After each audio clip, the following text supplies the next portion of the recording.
Erica, can you do a sound check, please?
Good afternoon, everyone.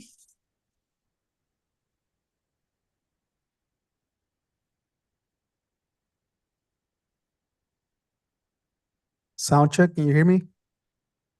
I sure can. Thank you.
Good evening.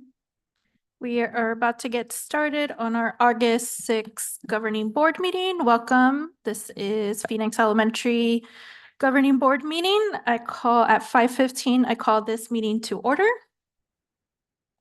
Going to start off with our tribal land acknowledgement. In partnership with the tribes who called Phoenix their home first, we acknowledge and respect the land our schools are built on. We commit to being a strong partner with any and all tribal nations who entrust their children to our schools. We are grateful and honored to be partners. May I get a roll call? Good evening. Roll call for Ms. Jessica Bueno, Here. Mr. Regional Carrillo, Ms. Erica de la Rosa, Here. Dr. Alicia Vink, and Ms. Carmen Trujillo. Present. Thank you. We have quorum to begin our meeting, and we will stand for the Pledge of Allegiance.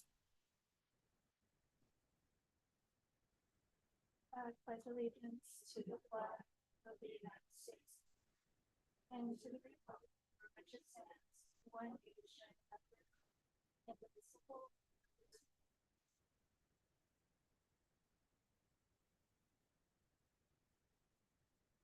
Thank you. And do I have a recommendation for tonight's agenda? Yes, Madam President, in order to follow our student outcomes focused governance model, I recommend that we move the consent agenda prior to our SOFG modules in the agenda. Thank you. I motion that we adopt the agenda as amended. This is Carmen Trujillo. So moved. I'm sorry, I'll second. Roll call for Ms. Jessica Bueno, Aye. Ms. Erica de la Rosa,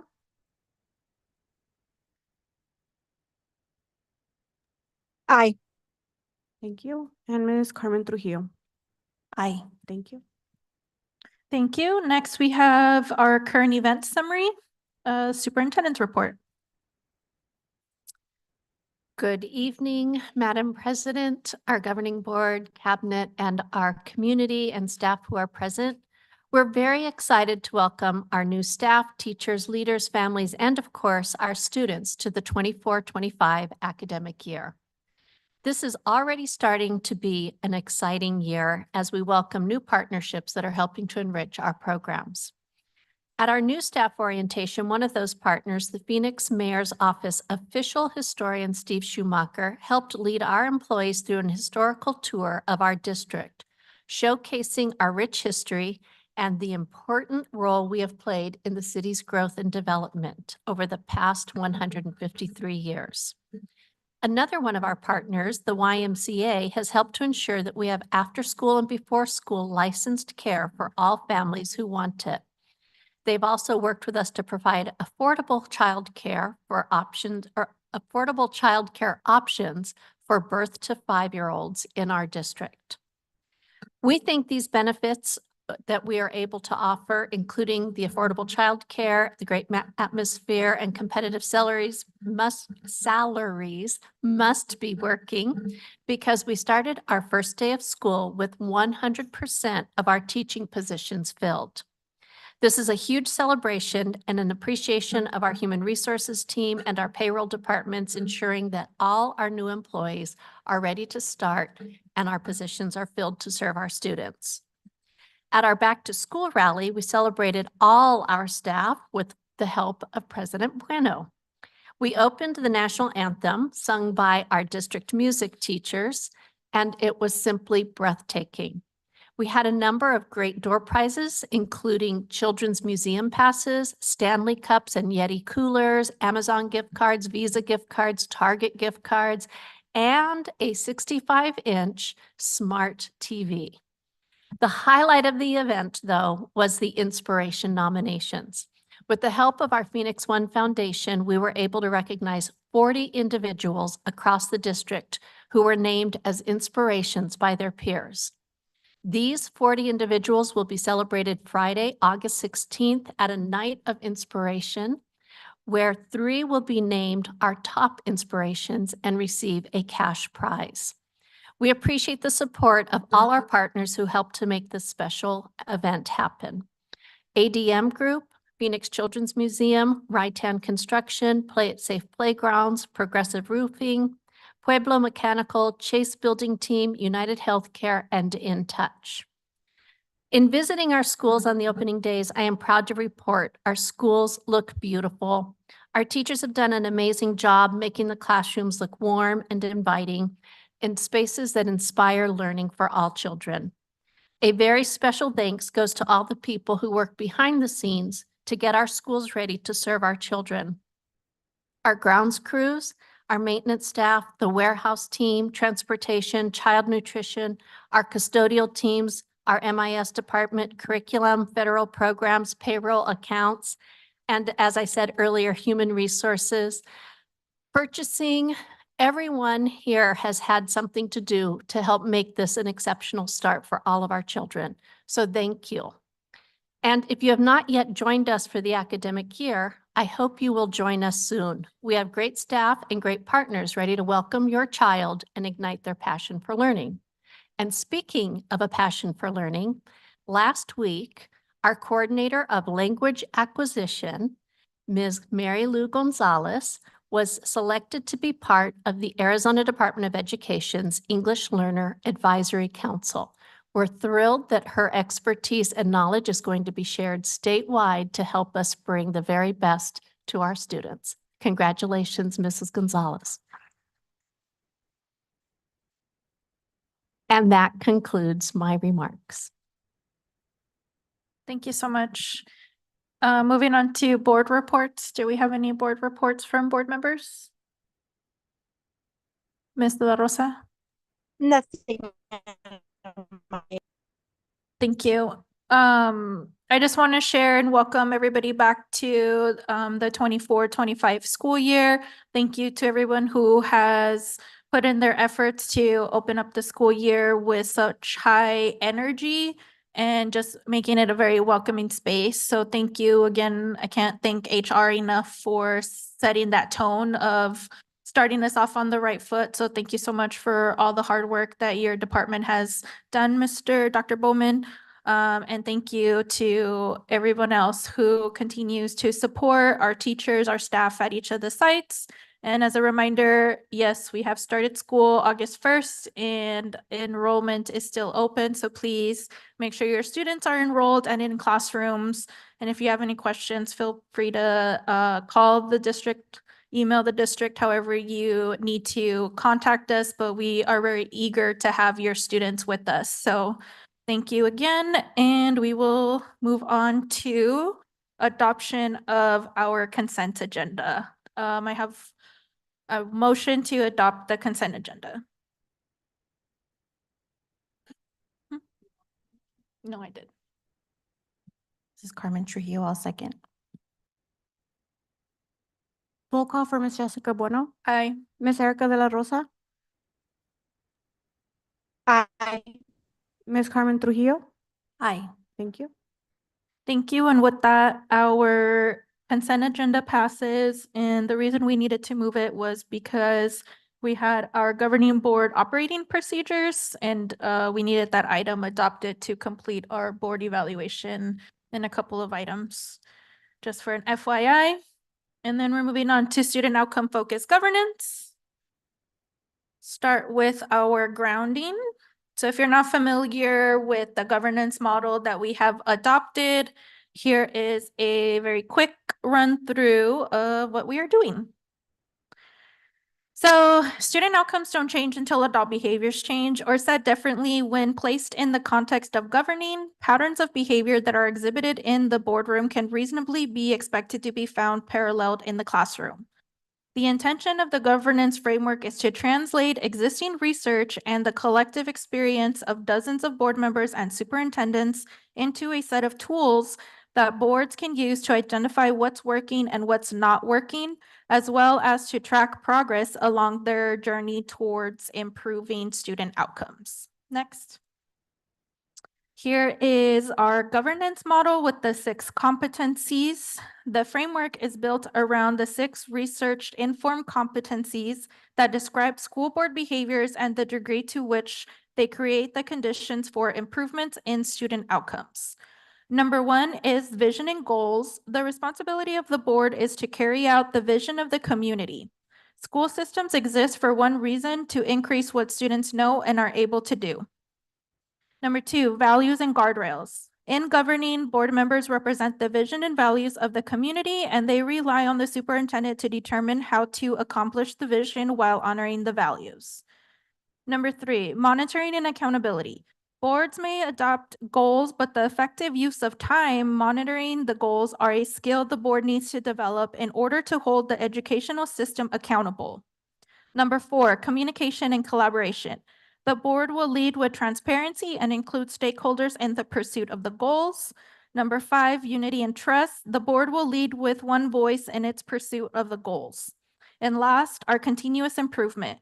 The board must be dedicated to the cycle of continuous improvement by paying attention to what's working and what's not working.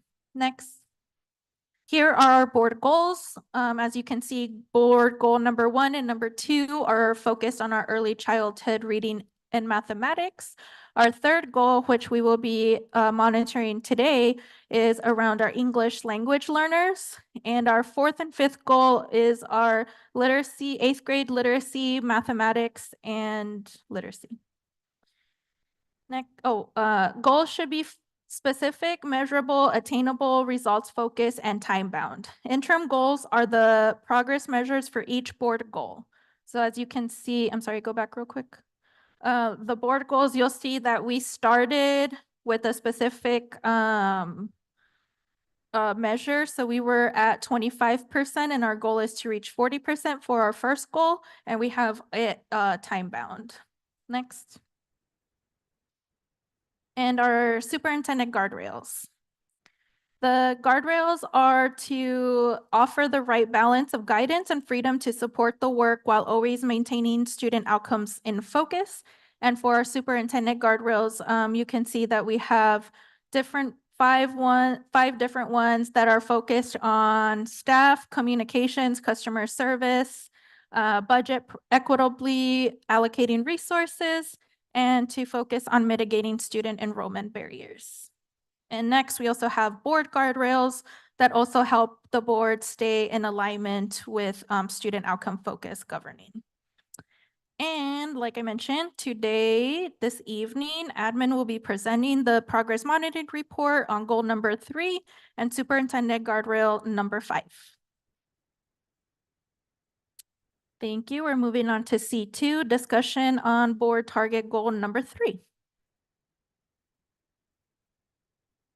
Good evening. We are excited to share our progress on goal number 3, and you'll see why in just a moment.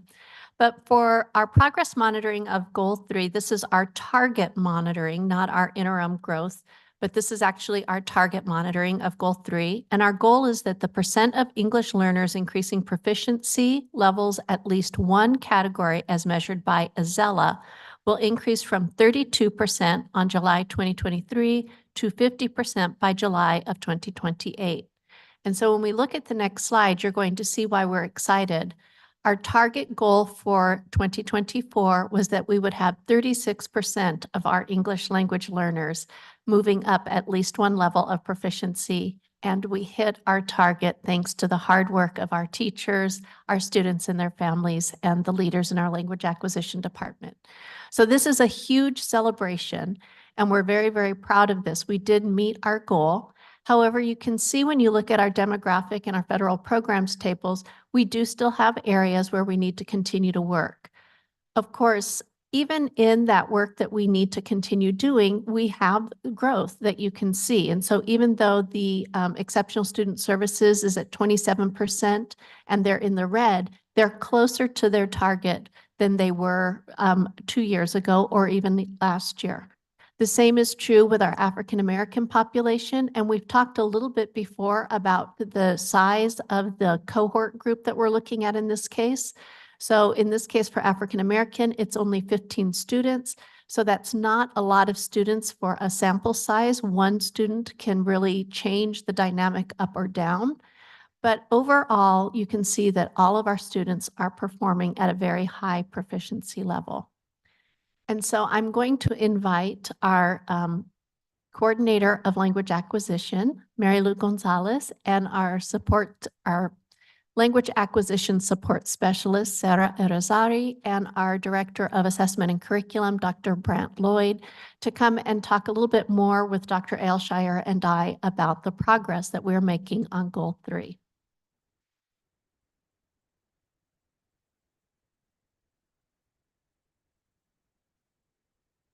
So as we look at this data and look over to the next slide now, you'll see some of the areas that we have.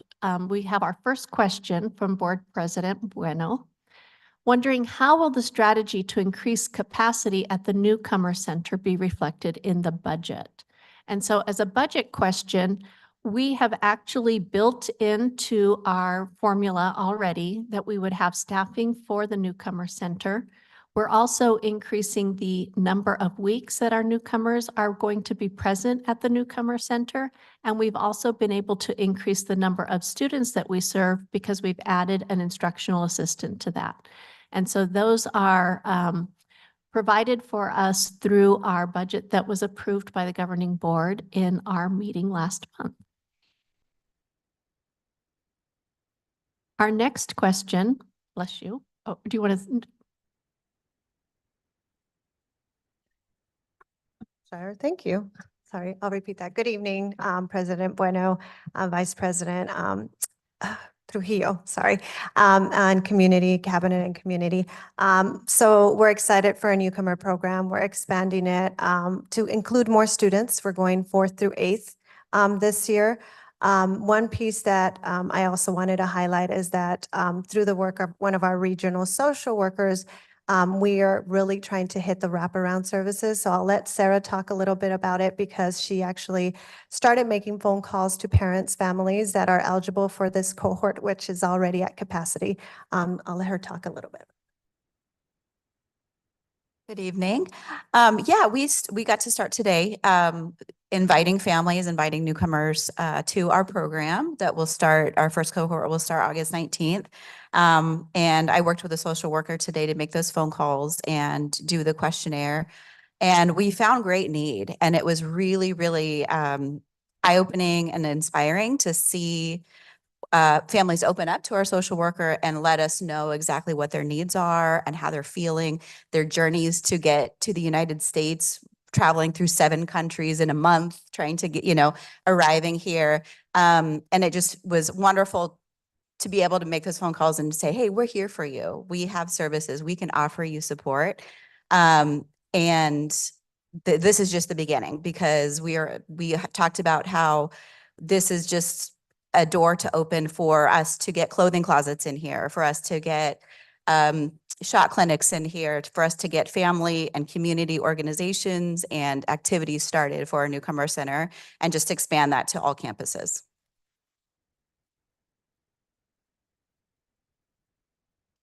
And so if we look at the next slide, I'm going to ask Dr. Lloyd to speak a little bit to this, but this shows the data and the progress that we've been making. And in particular, you can see what is working. Our Newcomer Center intensive course in foundational vocabulary and making connections is one of the things that we're highlighting because it really is making a difference for the students who are just arriving to the United States. In addition, you're going to see the placement of our EL interventionists at our schools based on the number of EL students that are being serviced at the schools, and training for teachers and leaders in best practices in language acquisition. You're going to see that that's going to be reflected not only in the goals that we're presenting tonight for Goal 3, but when we look at our new interim goals that we're proposing to follow up for the subsequent 2 years, that's going to be a theme that we're going to continue because when we get to what needs more attention, expanding training for teachers and leaders in that best practice is a critical component of that. So Dr. Lloyd, would you like to talk a little bit about what you see in the numbers here?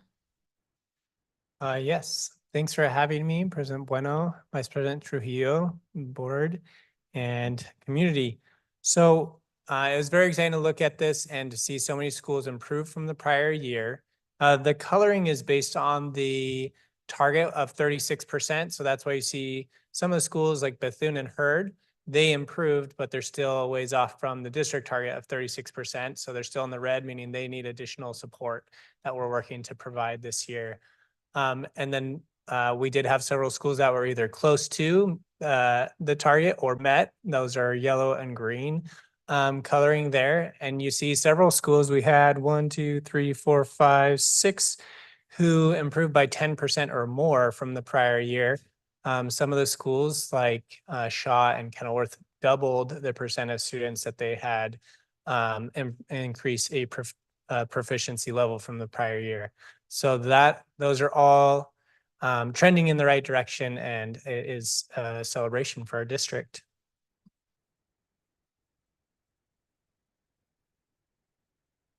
And that brings us to the next question that we have from President Bueno.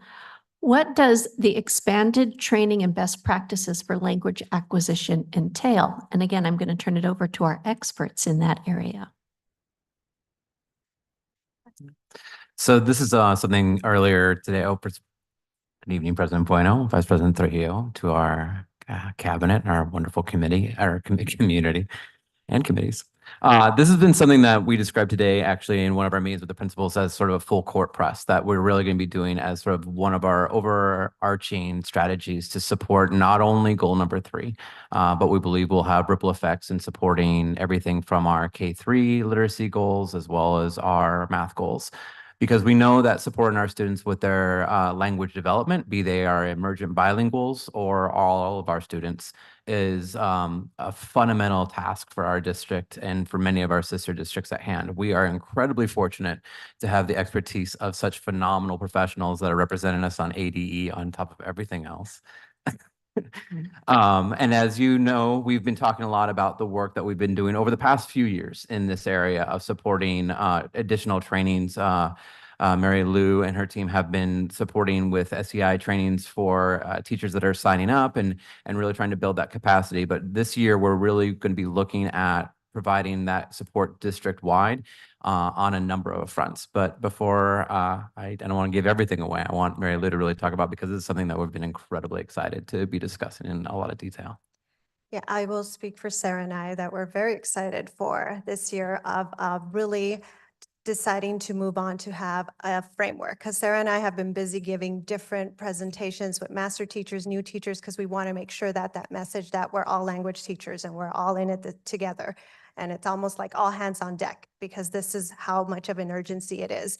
So really having a framework that we all can understand and work from. So I know they, Dr. Gonzalez and Dr. Alshire have talked about the PSYOP practices before, and that's what we're wanting to bring into the district, an understanding of the sheltered instruction observation protocol practices. That is, it's not something new. It's something that districts back in the mid-90s brought in as a response to a large growth of ELs. And it's best practices. It does encompass 8 components that we can connect to any of our programs, but it is so important that we all get to have that same language when we're referring to language supports. So understanding that framework is our foundation, and moving on from there as we expand to our monitoring areas. Can I just ask a follow-up question? Because earlier you mentioned that now we're extending the Newcomer Center 4th and 8th grade. So what did we do? So last year we had 3rd through 8th grade. So every time we hit capacity, we would put kind of more of a priority for our 4th through 8th. So we would say, okay, we're not going to accept 3rd graders for this cohort because we have a high demand. And just knowing that K-3 gets more of that enrichment and foundation opportunities, we kind of found that we just wanted to focus on 4th through 8th to ensure that we're hitting those students that need that support, because in those grades, they don't get more of that individualized small group. So that's why that decision was made. Okay, thank you.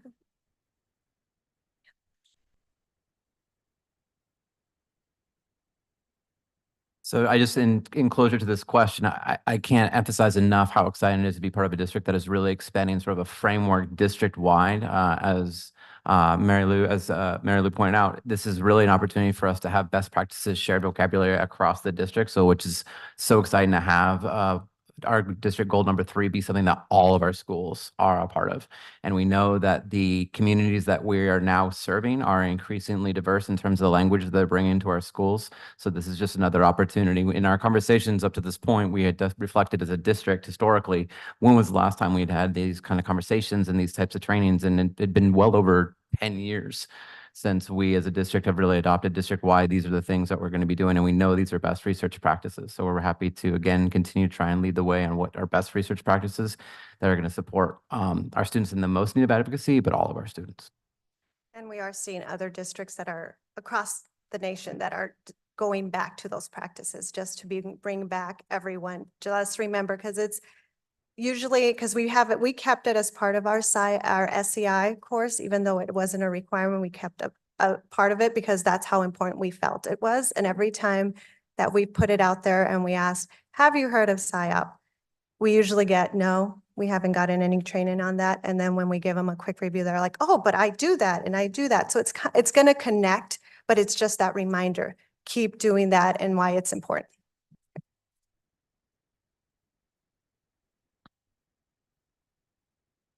And so as we look at the next slide, Vice President Trujillo had a question. What do we see accounting for the growth that was shown in many of the schools on slide 3? And I'm going to let Sarah talk to that one. okay, Ms. Irizarry will speak to that. Okay. I think there's quite a few things. One is we have an excellent team of EL interventionists at our school. Me and Mary Lou really call them the dream team, and we have very high expectations. So, but they've become really advocates at their schools and leaders at their schools in EL, to where new classroom teachers go to them for resources and guidance, and they're able to give them that. So that's number one. Another thing is we really started looking at backwards design. So we're looking at what are the expectations of the AZELA, the Arizona English Language Learner Assessment, and seeing, okay, what do we need to focus on when we teach in those targeted groups with the EL interventionists. And so EL interventionists are focusing on specific skills that we know they need to be successful on that assessment and successful in the classroom as well. Obviously, all of that transfers. And then I've been really, really happy with the opportunities that we've been given this year to get in front of teachers during district PD days to teach them kind of how to lesson plan for integrated English learner ELD time, as well as giving them strategies and understanding of what language supports are. I think the model of being able to train leaders as well has really gotten to be pushed out into schools, to where we have several leaders who feel comfortable with what language supports are and then how to support their teachers as well. So I think all of those things were reasons why we met our goal. And I think that we're on a huge, really great trajectory to meet our goal again this coming year, because Mary Lou and I are developing way more specific lesson plans for our targeted ELD teachers, our EL interventionists, as well as, like we said, the SIOP training that's going on district-wide. And I just want to piggyback on what Ms. Irizarry was saying in terms of the professional development provided and the support and lesson planning. When our ADE auditors came to look at our program, one of the highlights that they shouted out for us was the lesson plans that the teachers had developed and the integrated English language strategies, where they were seeing those consistently practiced across the campuses. So we had glowing reports in all of our EL practices from the district. So that was a nice shout out for us to receive based on the training and the supports. And that also means that the teachers are implementing those practices in their classrooms, which we know if it's not being implemented, it doesn't matter how good the training is. We have to make sure we're supporting teachers to be able to deliver that. So if we look at oh, did you have a question? Just a little clarification. So when I might have misheard you, Miss Sarah, as far as getting in front of, was it leadership at the schools or actual teachers? Both. We've been able to do lots of trainings for both. Got it. Yeah. Okay, thank you. And that's a really great clarification, because we also know that if the leadership at the school is not supporting this, it also doesn't have the same impact. So it was really important that we do that. And as we continue on, when we look at our next slide, you're going to see more of the strategies that we're going to implement. So as we think about the direction we want to go, having hit the target this year, we want to continue not only to hit it next year, we want to accelerate that growth. And so you will see that we're going to have all of our schools focusing on English language development strategies across the board. And so our goal will be to go from 23% in the winter of 23-24 to 30% by winter of 25-26. This is a shift from where we've gone in the past. We were doing spring to, or fall to spring, but what that didn't help us pinpoint as closely what we needed to change. So going from the same group of students, but looking at what they did in the winter last year to where they are in the winter this year, it's a closer approximation of how the students are growing, and we're going to be able then to intervene early, because we'll have this data by December to be able to say, okay, so now the second semester, we're at halftime, Dr. Lloyd likes to say, we're at halftime, so now we know what mid-course corrections we need to make to be able to take our students to the next level. So you'll see that we're going to be working on increasing the reading placement levels by at least one area from winter to winter. And then our second goal that we're going to propose is that 25% of English learners in grades K-8 will increase one writing placement level. You may recall from previous monitoring reports, Writing was one of those areas that we found our students struggled on the Azella. It's also an area that our students struggle on the AASA assessments. And so the more practice we can give them with writing and the more feedback we can give them in practicing their writing, the better we believe that they will perform not only on Azella, but also on AASA. It's a great way for students to demonstrate concrete understanding of the content in which they are working. So our focused initiatives are on district-funded language acquisition specialists who are going to help provide more support to our schools, but also that focused training opportunity to develop knowledge and skill in English language development strategies, both for leaders and for teachers. And when we talk about leaders, this also includes the academic leadership team at the district office, as well as cabinet members. And with that, I'm going to turn it over to anyone who would like to add something I might have forgotten. They're all looking at me. I think I went over my. No, as usual, Dr. Gonzalez, you have a very good depth of knowledge in terms of the initiatives that we're doing. To that point, we will begin kicking this off really starting tomorrow. We're really excited to be hosting Dr. Kate. Dr. Kate Kinsella. Yeah, Dr. Kate Kinsella, she's coming out to us. We're hosting this event in conjunction with our recently adopted curriculum to really look at ways ELD strategies can be embedded in the newly acquired ELA curriculum that we've adopted. That's just one of many different training events that we're going to be hosting. We're inviting members of cabinet, members of leadership too, in addition to making sure that all of our leadership, as Dr. Gonzalez pointed out, are going to be trained on the PSYOP strategies. Ms. Mary Lou Gonzalez and Sarah have taken a 14-hour training and condensed it into 8 for us, which will be a very mind-bending experience. But I know our leaders will be able to emerge from that with a really common understanding and framework, and that will then guide the work of going forward in terms of our instructional leadership teams and our walkthroughs and gathering that baseline data.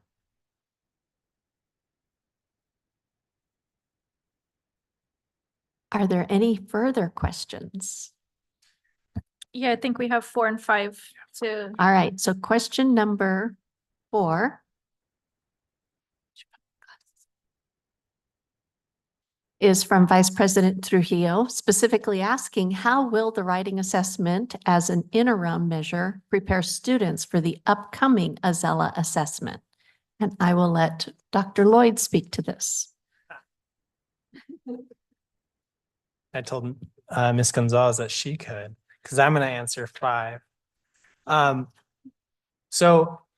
We're excited about these interims, the ones that are specifically for our English language students receiving English language services, because they're going to align directly with the tasks that are required of them with the Azella. And that's important because they're not the same type of writing tasks that they're often required to do in other instructional activities, or necessarily what they're required to do for an ASA. For example, they're going to look at a picture, right, and have to describe certain things about the picture in 2 to 3 sentences, versus for ASA, they're given 3 sources, 2 or 3 sources that they're having to synthesize and write 4 to 5 paragraphs on. It's a very different task. So we're trying to make sure that they have interims that are aligned with the assessment to make sure that we know how they're doing and we can provide feedback and improve our instruction for the writing tasks as they to align them with the Azella and what they need to be prepared for that assessment.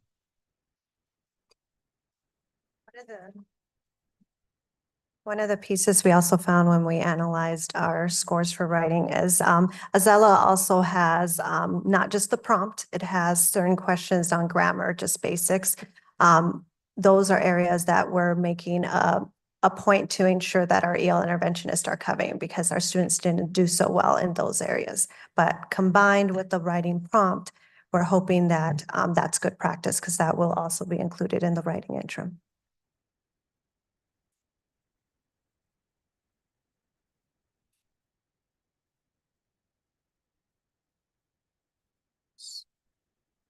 So we'll move on to question 5.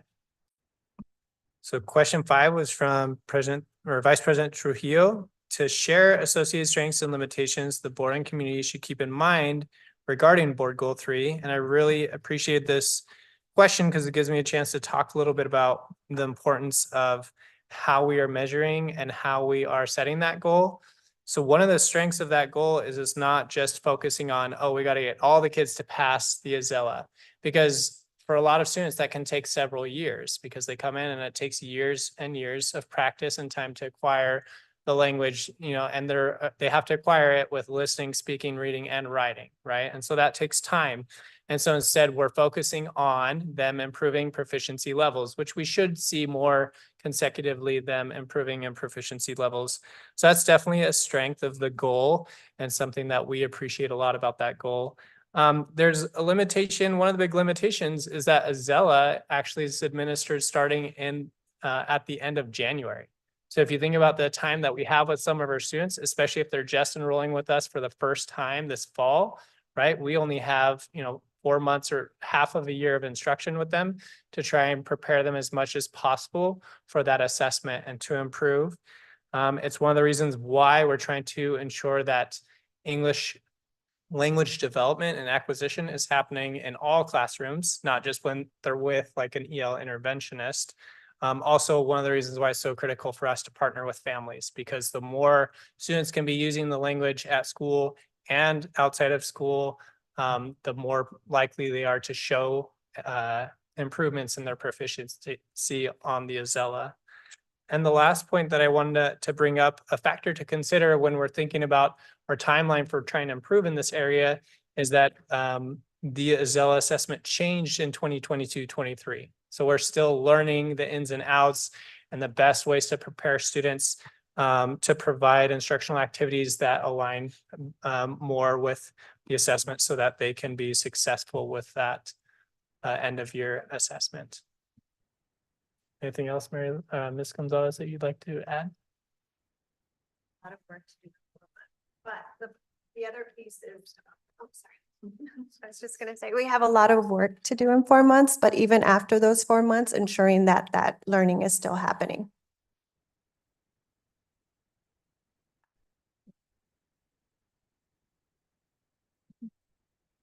Any further questions? Back- I do have a question. Knowing that information that our ELL students start the testing in January, what could we possibly have our ELL students be in year-round school?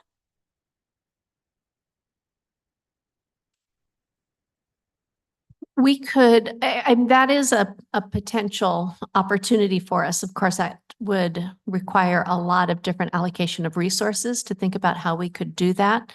And we would want to think about, is that a benefit that we would only want for our EL students, or would that be something we would want for all of our students? So I think it's a relevant question for us to explore and to think about what are the upsides of that.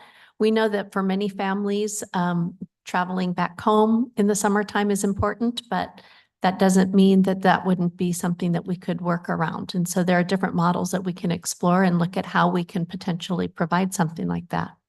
Okay, thank you. I did think of a question. So if we call the winter assessment that's given in December something, what do we call the assessment that's given in January? The winter assessments are the district assessments. The assessment in January that begins in January is the Azella. That's the state assessment of English language proficiency. And it begins in January, but it runs all the way through, is it the first week of March?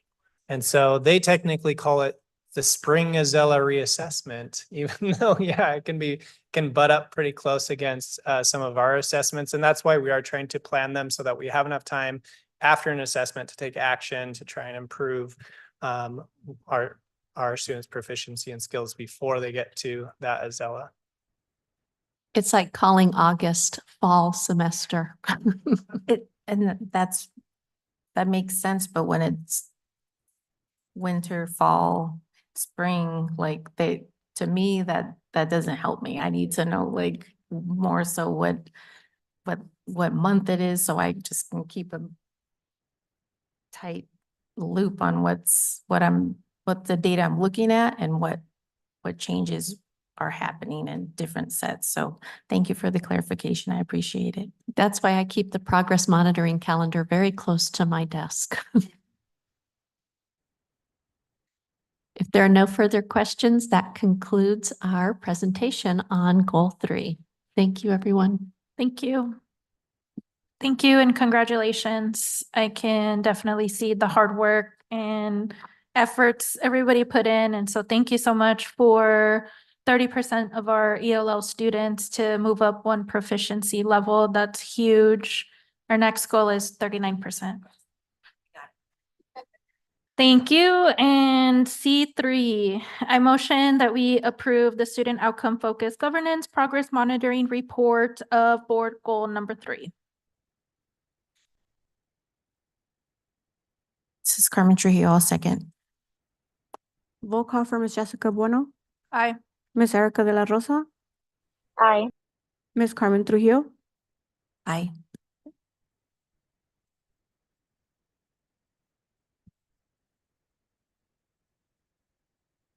Thank you. We are moving on to superintendent guardrail number 5. Thank you. And so our guardrail number 5 is that the superintendent shall not allow the district to operate without implementing a community-focused plan to mitigate student enrollment barriers. And so tonight we're going to take a look at the interim goals that we put in place to monitor our progress toward that specific guardrail. So our theory of action in looking at this, and we're looking at this from a variety of different perspectives, but when we think about how do we create community focus to mitigate barriers to enrollment, we began with our marketing drive to Phoenix families and to families who are commuting into downtown who might want to bring their children to our schools. We also wanted to focus on promoting our specialty programs, online enrollment, and early registration. You might recall that prior to this year, we relied solely on paper registrations and we didn't open the registration window until July. We also wanted to make sure that we were increasing preschool opportunities because what we had seen in the past was that when our students came to preschools in our district, they tended to stay with us. And if they attended preschool and kindergarten with us, they were more likely to stay for many years in our district. And then, of course, one of the barriers that we know many of our families face because they work outside of the home, that they need to have quality before school and after school programming. And so one of the inputs was that we wanted to ensure we would have quality before and after school programming. So we know that the outputs for all of this is that our families that are living in our district or are commuting to our district know about our enrollment push.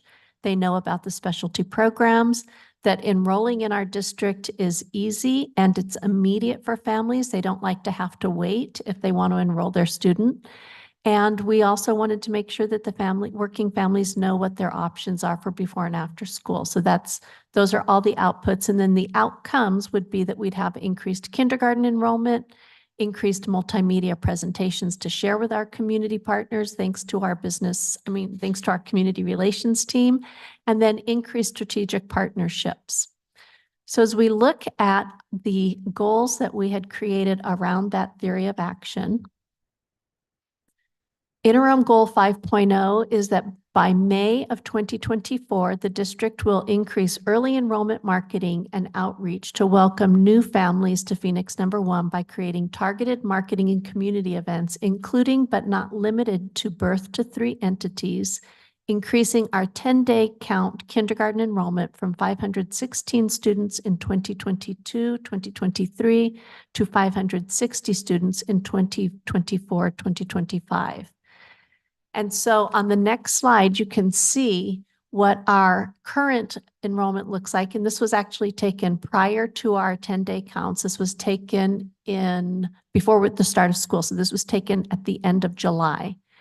But you can see that our new enrollment, we had 39.8%. Thank you. Even with my glasses, I would not be able to read that.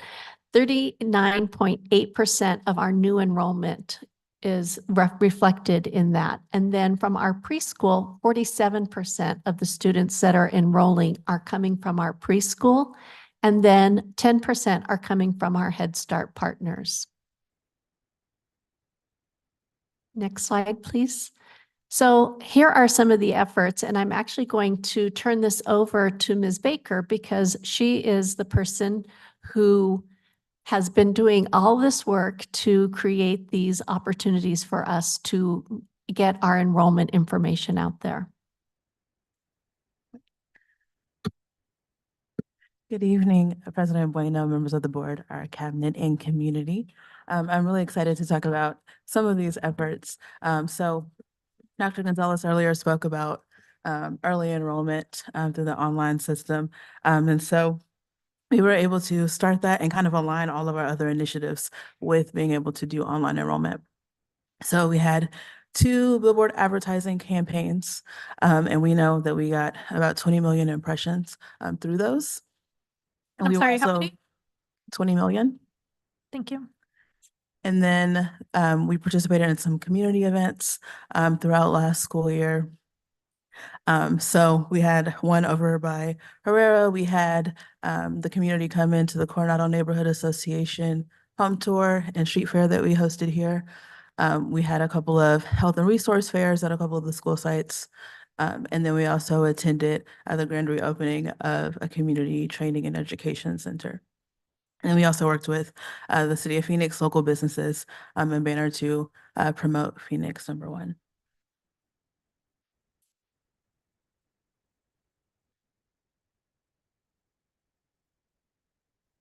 Speaker, can you elaborate on that outreach? Which outreach? All of it?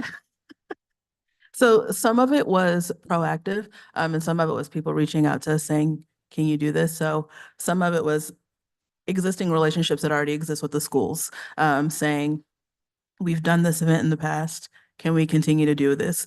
So like the resource fairs, for example, the blood drives, those are stemmed from school relationships that they have that they were able to continue to use. The newer ones for us was the Thanksgiving event that we had. That was one where they proactively came to us and said, are you interested in doing this? Would you like to have a table? And we were able to do that and put an ad in their magazine also. And then same with the Coronado Neighborhood Association. That was one of those, it was sent to us. Somebody asked if we wanted to attend, as well as being at the community training and outreach center. So it was a combination of existing relationships and then some new opportunities that we took advantage of. And at those events, we have our family and community engagement specialists, we have our principal leaders, members of cabinet, all working to be in the community, to meet people, to hand out our registration information. And we had at the Barrios Unidos event, we had gift bags that included books, that included games for the families to take home and play, and just another way to market our district. But by taking advantage of these events in our community, we're trying to reach out to families who might be attending a charter school or a different elementary school nearby and showing them what we have to offer in our district and attracting them to come to our district because we have such friendly faces and we have great resources to share with them.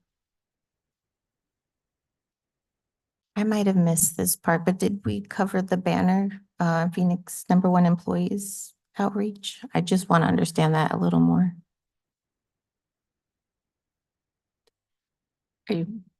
That's with Emerson Elementary School. We have a close relationship with Banner.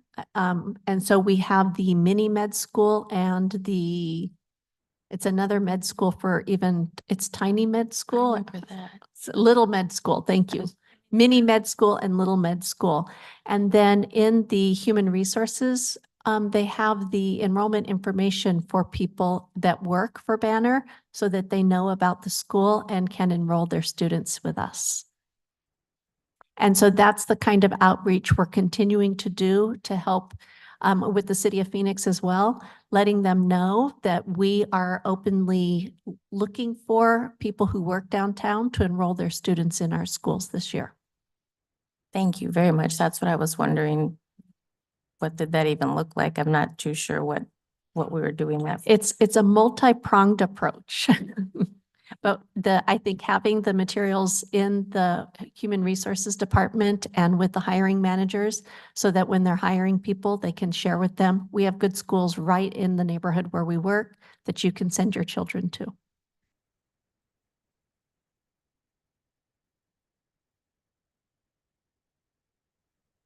So on the next interim goal is 5.1. By May of 2024, the district will develop multimedia presentations to inform the broader community of the specialized programming at our schools to showcase the programming and special features of Phoenix #1, an increase from 0 that were created in 2022-2023 to 3 in 2023-2024. And again, I'm going to let Ms. Baker show off all that she has produced this year, both earned and produced. Can you go to the next slide, please? So looking at some of the videos that we worked on, we did a very cute video. It was the day in the life of a kindergartner. So that was one that we did to promote what kindergarten looks like here at Phoenix #1. We also highlighted our arts programming, looking at all of the different types of arts program that we offer. We also spent some time at Faith North, and we called it Early Learning is an Adventure. So talking about the early learning program over at Faith North. Then we had an enrollment video, so it was just a generic, here's what it's like to be a Phoenix #1. And then we also did a special video on Emerson's autism walk. So all of these are videos that we use regularly on social media, but we also created a spot on our YouTube page that's kind of like if you're new here, this is where you start. And it goes through those different videos so people can get a quick overview of what life is like here. And then looking at our earned media, we had quite a bit for this past year. So like I said, we hit all of the major outlets here. So looking at highlighting our Garfield Garden, again with Emerson's Autism Walk, we had the Take a Teacher to Lunch Day at Herrera. We did the Young Child at Faith North. We had quite a bit of coverage for the Electric Bus Initiative.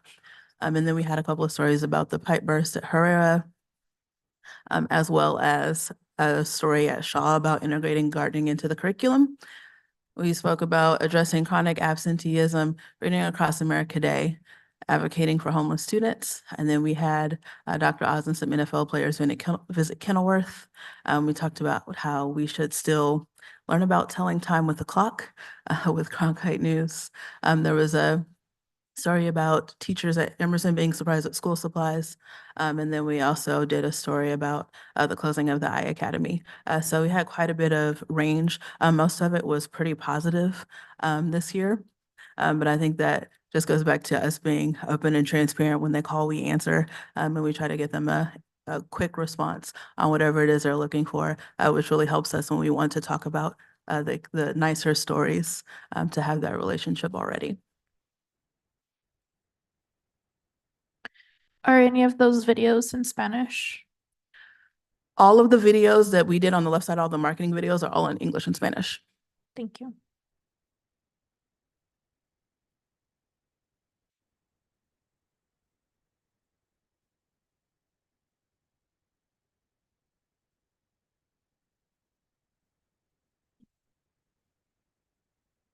Are there any further questions? Yeah, just because, so we won't know if we hit the interim goal because this is our only meeting in August. So would you just mind giving us an update after the 10th day to see where our kindergarteners are at? Yes, I can include that in a board update. Thank you. I still think that we should be calling these interim guardrails. As far as The reason they're called goals is because they're smart. There's a from and a Right. to and a measured point of. So the goals are what we put in, the interim goals are what we put in place to achieve the guardrail. The guardrail is sort of the overarching rule. But if you would like us to call them interim guardrails. it's not just what I like, it's in the manual. They're called interim guardrails, so that's why I Yeah, we would can, just we like can it to be definitely on change that card if that's. to stay consistent with for our evaluations for everything so that we were hitting all the marks that we We can definitely make that change. I also wanted to ask if we can expect in the future any social media report information as far as just kind of how that's looking is to give us kind of a picture of what that kind of marketing is doing. Would that be something you'd like to see as a future guardrail goal or Maybe. interim guardrail? Maybe at some point, I know you're going to have some proposed ones coming up, so I thought maybe we were going to be doing that today, but it looks like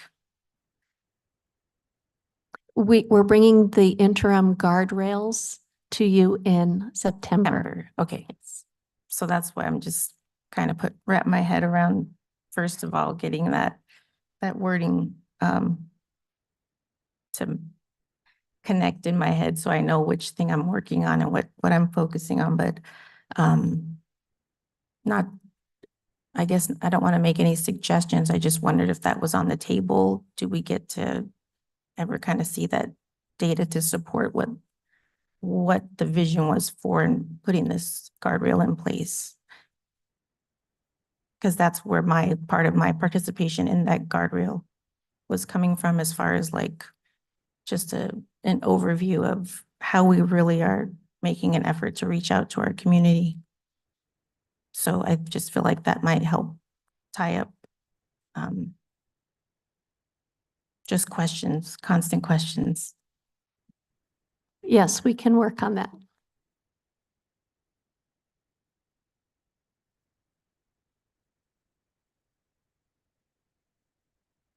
Okay, any other questions for Superintendent Guardrail number 5? Okay, hearing none, I motion the approval of the Student Outcome Focused Governance Progress Monitoring Superintendent Guardrail number 5.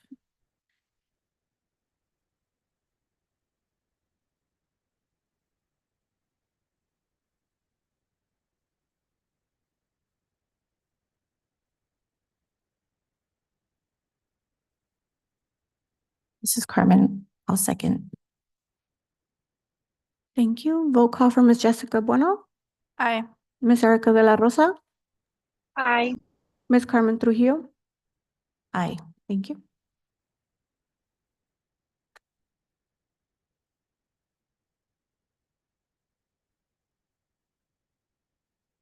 Thank you. Moving on to C6, which is our board self guardrail number 5.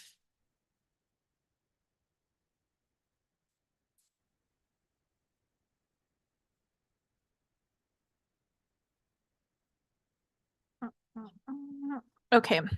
Board guardrail number 5 is in attaining the board's board student outcome goals, the board shall not focus on inputs and outputs at the expense of student outcomes.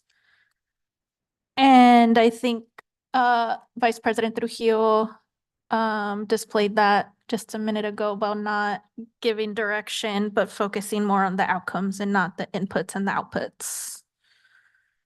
So, is there anything else you'd like to add around the guardrail? Number 5.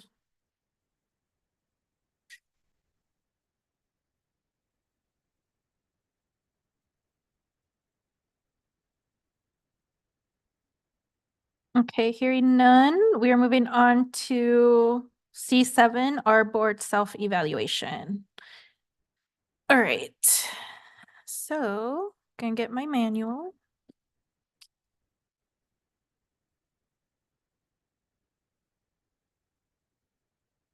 All right, starting at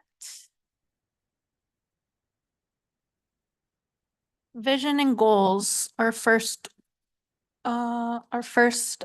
competency. All right, so we're not at 0 because we've gone through column 1. Right now we are in the green column where we're meeting our student outcomes focus. So then in the blue. Okay.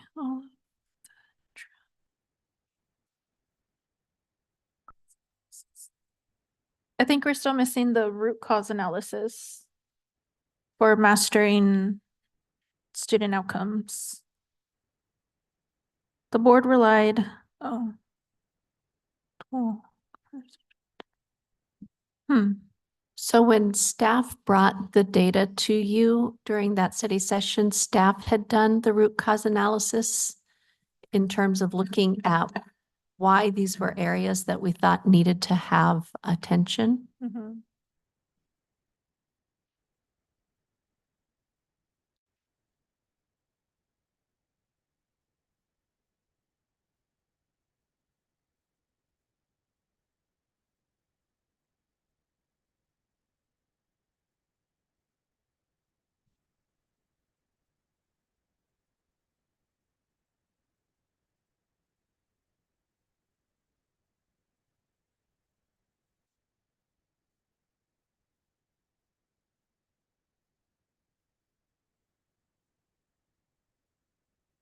I'm struggling with the second one with the interim goals.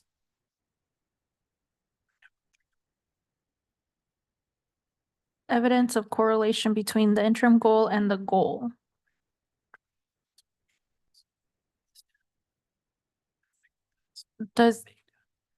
Do we feel that when we progress monitored, that the correlation, yeah.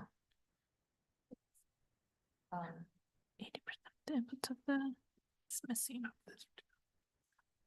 I think the way that the monitoring report is set up, that it starts with the main goal first and then it kind of digs down into the interim. So I did kind of see those connecting.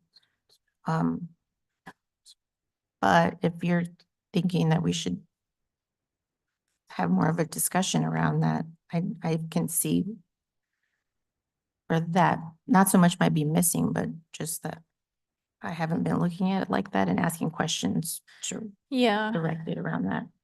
okay, me either. Okay.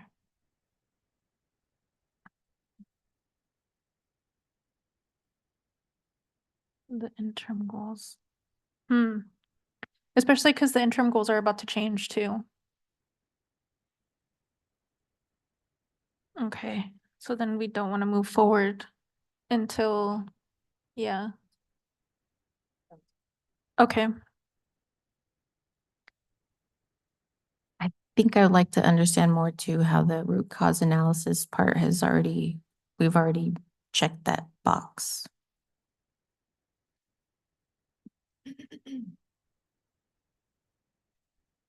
okay, so for vision and goals, we'll stay at the meeting student outcome focused at 25 points.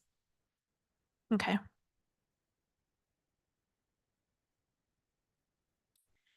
For values and guardrails, we're in the green column of meeting student outcomes. So let's see if we are in the mastering for 15 points.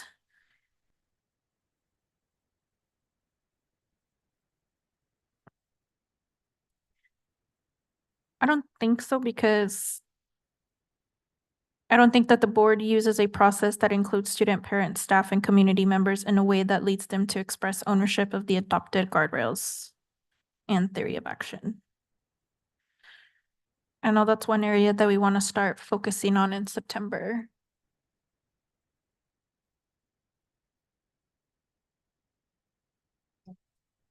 Yeah.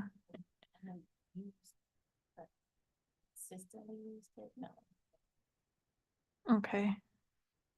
So then we're okay with staying at meeting student outcomes. Okay.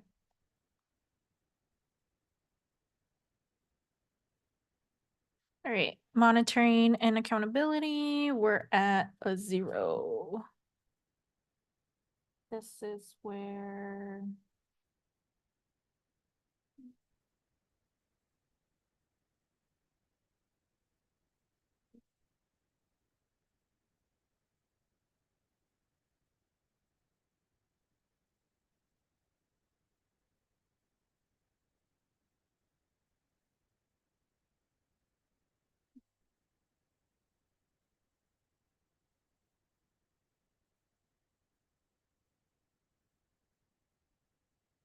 Who's doing the time evaluation?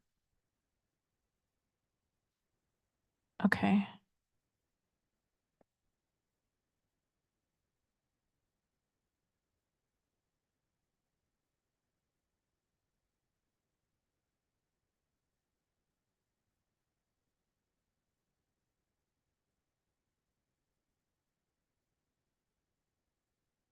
Okay.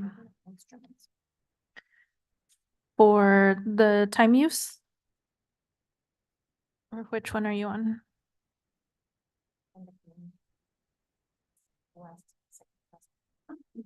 For the green? Well, we're at 0 for monitoring and accountability. So we're at 0. I think it was only the time use evaluation that was keeping us, that was holding us up in this bracket. Board investment less than.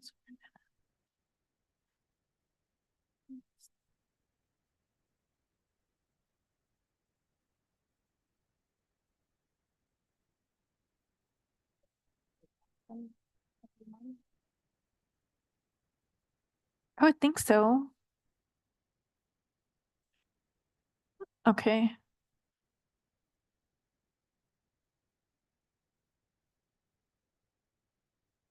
Yeah, we do it.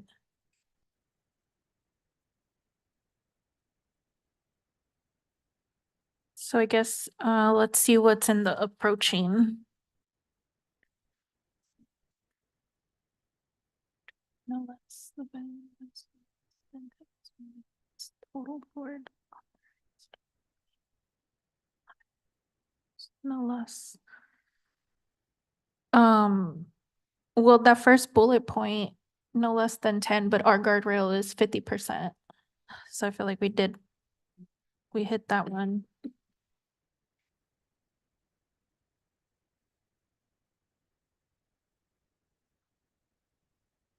Okay.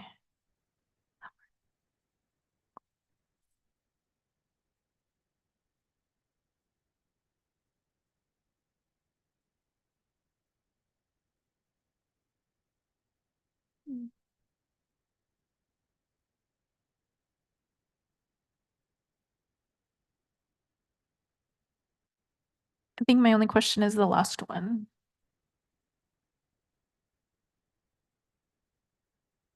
Yeah. But it says superintendent is evaluated only on performance regarding the board's goals and guardrails. And we use the other tool as well.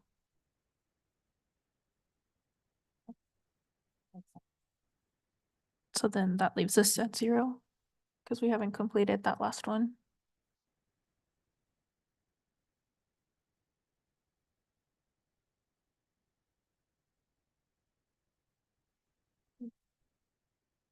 That's what we're gonna do today is the performance one. Well, the SOFG performance one.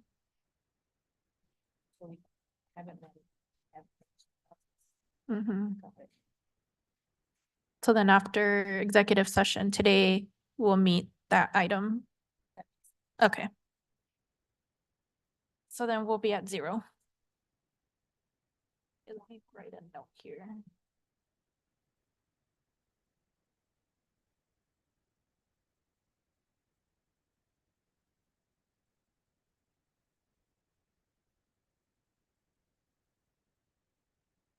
Okay, communication and collaboration. Okay.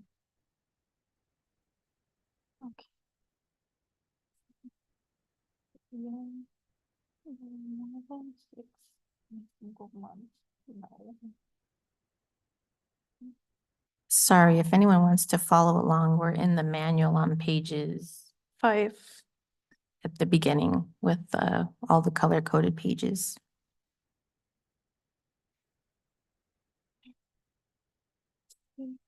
That attachment will be in item C1.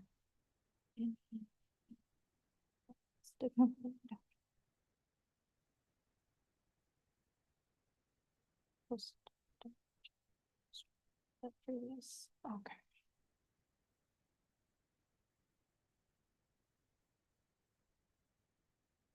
Oh, this one we're starting at 1. So then we're gonna look at the meeting student outcomes, the green. There are no more than 4 per month and one lost more than, okay. More than 5 topics. Which one? 5 topics for discussion. Does that include SOFG?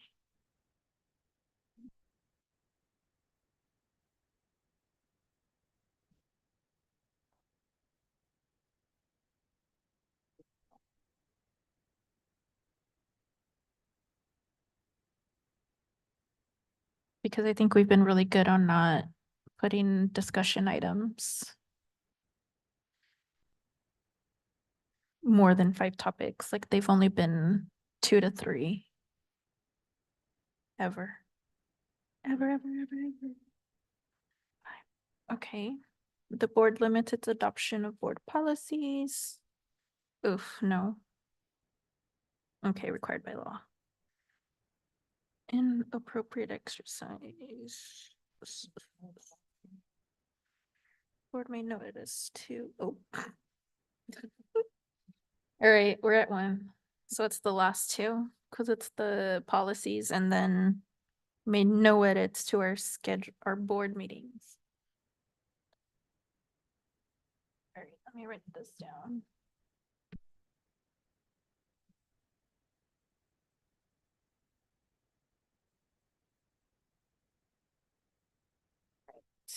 Unity and trust.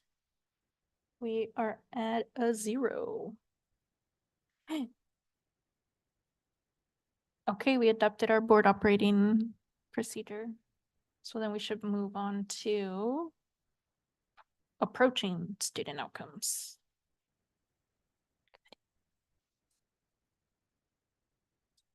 Oh, wait. Oh, this one? Which one? On, yeah. We're served on committees formed by our staff without approval. Oh, we don't. Yeah, yeah. Okay. Attendance was over.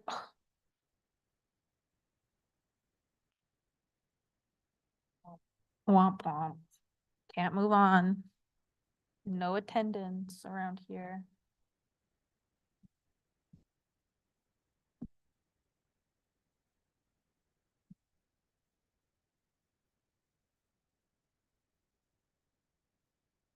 Yeah. And then lastly, continuous improvement. We're at 0.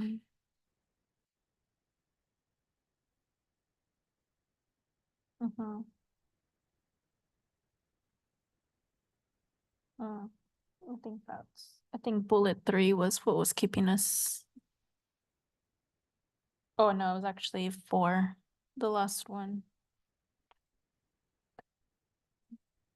The board has not participated in a governance team training or retreat where all members of the governance team were present during the previous 12 months. No. Womp womp. A big fat 0. Okay. So. Last bullet. No, we didn't. Unless, the definition of the governance team. Because technically governance team is just board officers, superintendent, and board secretary. That's the governance team and our coach. He's there too. But the retreat, at the retreat, but Sochi wasn't there. No.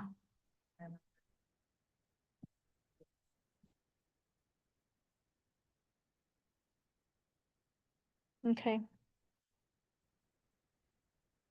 When do we have our retreat? September. How about we just do it a governance retreat then? Okay. Governance retreat in September. Okie dokie. And we stayed at 36. Let me see, continuous improvement.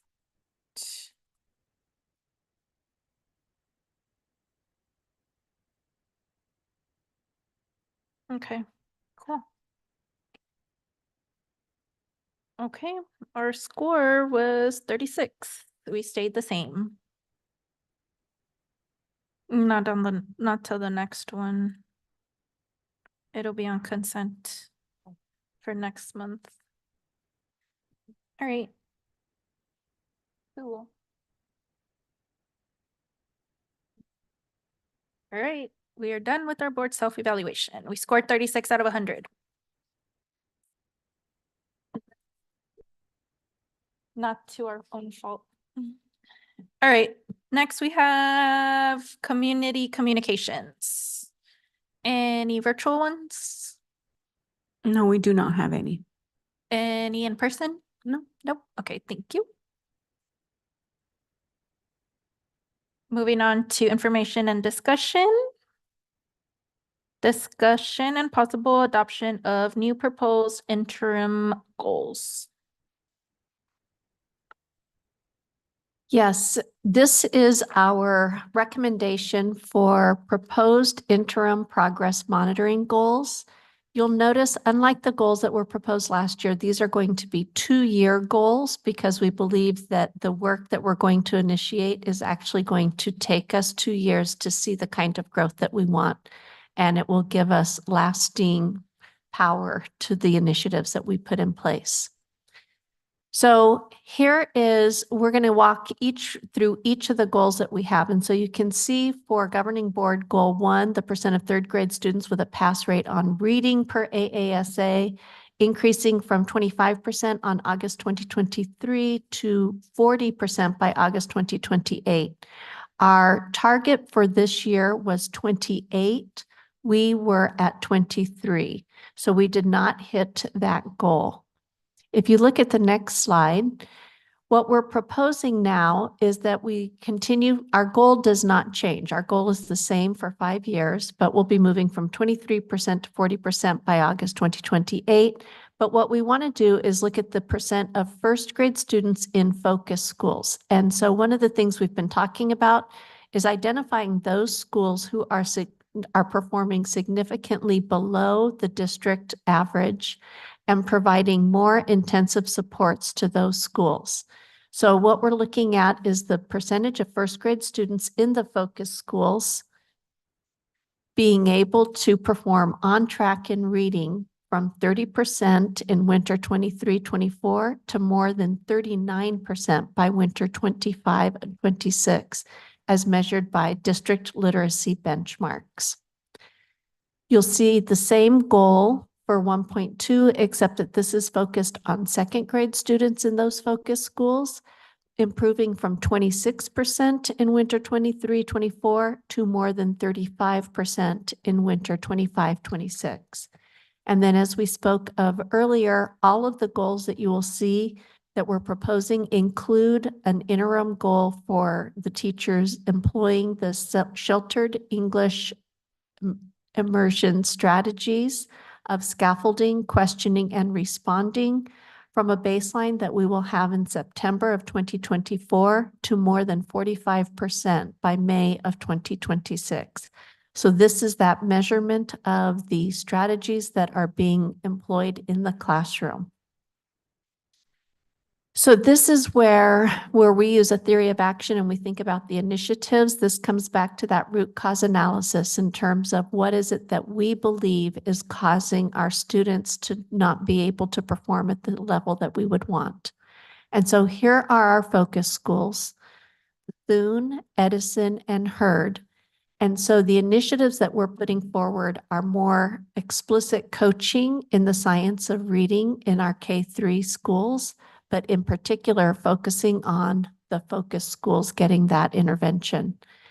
Initiative 2 is district-funded language acquisition specialists, really helping with that planning and that delivery of instruction using the SIOP as the observational protocol that we're going to look at.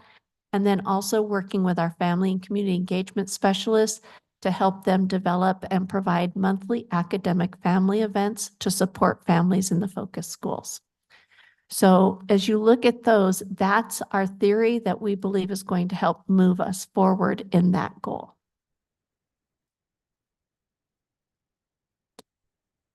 Are there any questions for that?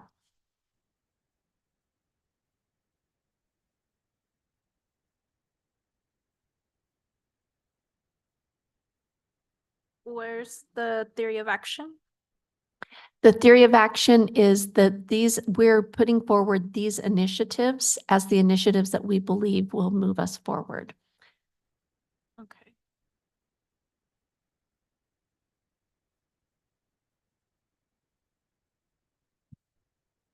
Oh.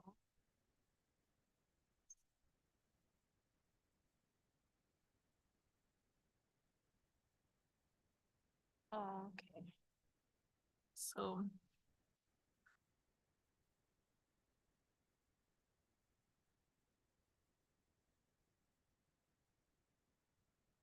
Hmm.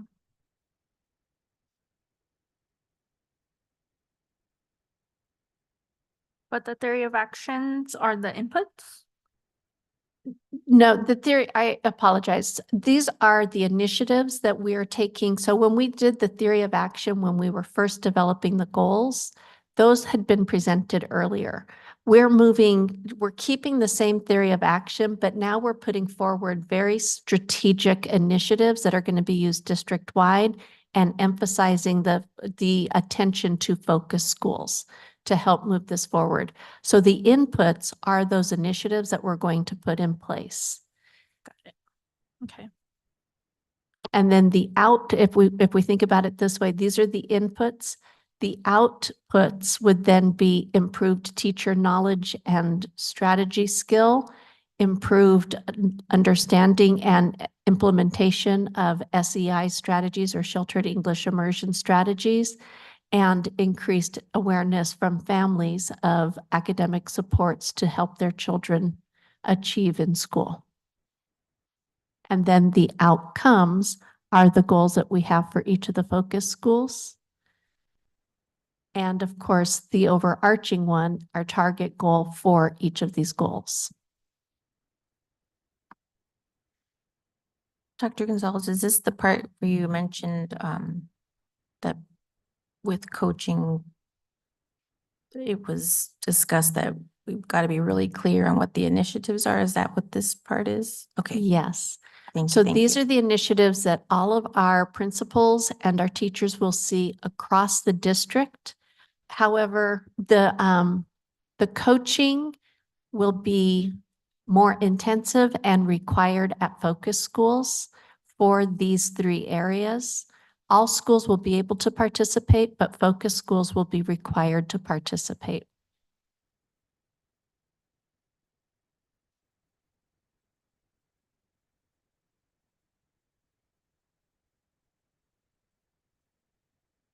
Okay. I don't have any questions.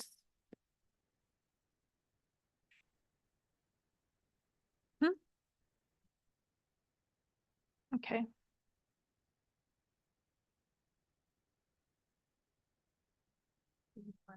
Okay. So if we look at the next goal, you're going to see a similar pattern. Slide 6. Oh, so it's a similar, yeah, okay, I'm sorry. So you'll see all of those have goal 1 and goal 2. So here's goal 1, here's goal 2. So again, the numbers are different because this is our 2nd grade cohort, but you see the initiatives are the same.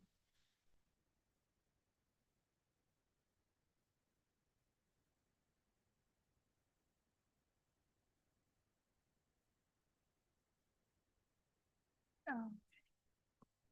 Now, if we look at page 6, which is goal 2, this is our early mathematics goal. And again, you can see that our goal for early mathematics was to go from 29% for 2023 to 34% for 2024. We did not hit that. We stayed the same by maintaining 29%. And one of the things that may help is when you look at the plan for focus that we had presented in other areas where we said these are areas we need to focus, you see sheltered English immersion training for teachers, co-teaching instruction for exceptional and general ed teachers, and guaranteed tier 1 learning in mathematics. So when we look at the next page, going back to what the interim goals that we would propose will be a focused goal for focus schools on first grade, moving from 10% in the winter of 23-24 to more than 19% in the winter of 25-26. And then for our second grade, interim goal 2.2, moving from 6% in math of 23-24 to more than 15% by winter of 25-26. And so I think the math goal in particular shows why we need to have focus schools, because these are schools who are significantly below the district average. And if we help to improve what's happening at the focus schools, simultaneously working with all of our schools, but really giving it extra attention at these schools, we're going to raise performance. And then you also see the goal 2.3, which includes, again, the SEI strategies of questioning, responding, and scaffolding, so that students are hearing academic language, they're practicing using it, they're being able to respond and have conversation in English with their classmates, strengthening their understanding of the content. So now, go ahead. Do you have a question? Yes, can you just elaborate on where we will get the baseline? So the baseline, that's a great question. The baseline is actually where we bring in the SIOP, the Structured English or Sheltered English Observation Protocol. So the training that Ms. Gonzalez and Ms. Irizarry are doing with our leaders, our master teachers, our EL interventionists, we're actually learning those strategies and then doing walkthroughs in all of the classrooms. And we have a set number of walkthroughs that we have to do between now and September. That's going to create inter-rater reliability so that we're able to go into classrooms and agree that this is what that practice looks like. Once we establish the inter-rater reliability, that gives us that baseline data that we say, okay, so now we're seeing this behavior X% of the time in our classrooms. Our goal is that from the time that we have that baseline by the by May of 2026, we see it in more than 45% of our classrooms.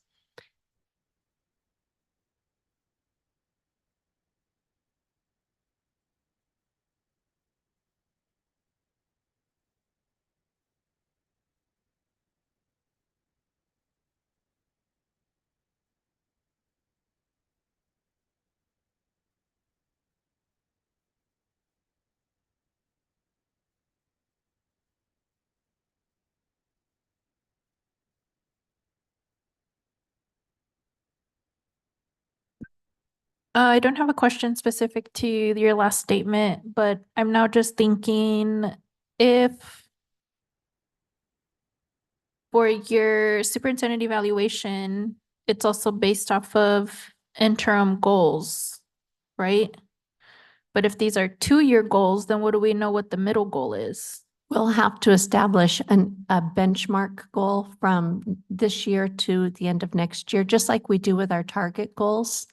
So we'll have to establish what our interim benchmark would be for year 1, and then our year 2 goal would be the 45% or the 15%. Similar to what we did on the other ones where we have every year there's a goal we have to hit to be on target. Yeah. Oh, actually, Dr. Lloyd's gonna. I was just going to share. So for 24-25, we would just cut that in half, really. So we're thinking about it would be 10% over the 2 years. So by the end of this next year, it would be 5% of that. Does that make sense? So if you want to put the slide back up real quick. So like with 2.1, we're hoping to go from 10% in 23-24 to more than 19%. Or really around 20% by winter 25-26. So 24-25 would be about 15% of students would be on grade level. So we're just cutting it in half. One other thing I want to point out about it is because it's winter, that may seem like a small percentage, only 5%, but that's the midpoint of the year, right? That's by halftime we need at least that many of the kids at that point, especially because we know that by our winter midpoint, that's when we have a good chunk of our instruction done. In fact, more of our instruction is done by that point. And so more of our learning happens by that point. So we're trying to make sure that we get the majority of our students or do the majority of our work to hit those targets by that winter time. So the rest of the year can be more of a downhill from there. Okay, that was helpful. Thank you. And we do have in the board docs, there are the tables that show what the goals will be for each year. I don't know, did we have those printed? Okay.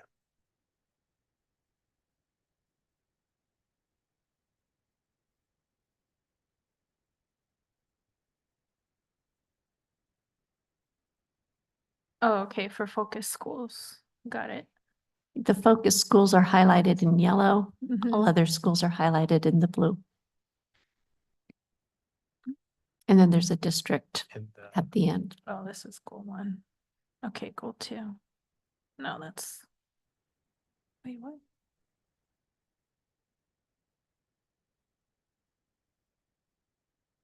Okay, I just wanted to make sure that we were clear on how we're gonna evaluate you, but I do like the table, so thank you. That's helpful. So 10, okay, 5, 10. Got it. Okay. Do we have questions around goal number 2?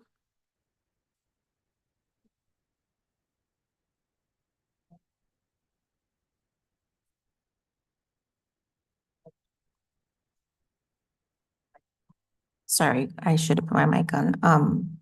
I'm just still trying to wrap my head around if we're really checking all the boxes for 2.3.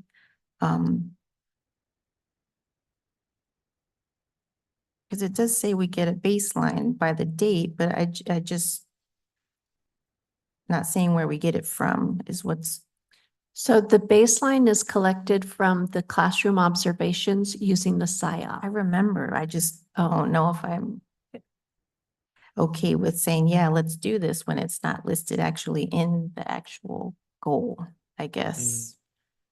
So if you could help me wrap my head around how we grasp that in this sentence, that would be really helpful. I'm sure we did check the box, but just because my brain From a doesn't see it. baseline determined by September of 2024 rather than collected. No, the issue is that we don't have a number. Right? The number or the name of where we're getting this from. Is it where are we using the SEI strategies as? We're using the SIOP. I The- That's the protocol that we're using to gather the baseline data. Right, I remember that, but is that connected in a way to you where it's gathered, like where we're covering that and listing the SEI strategies here?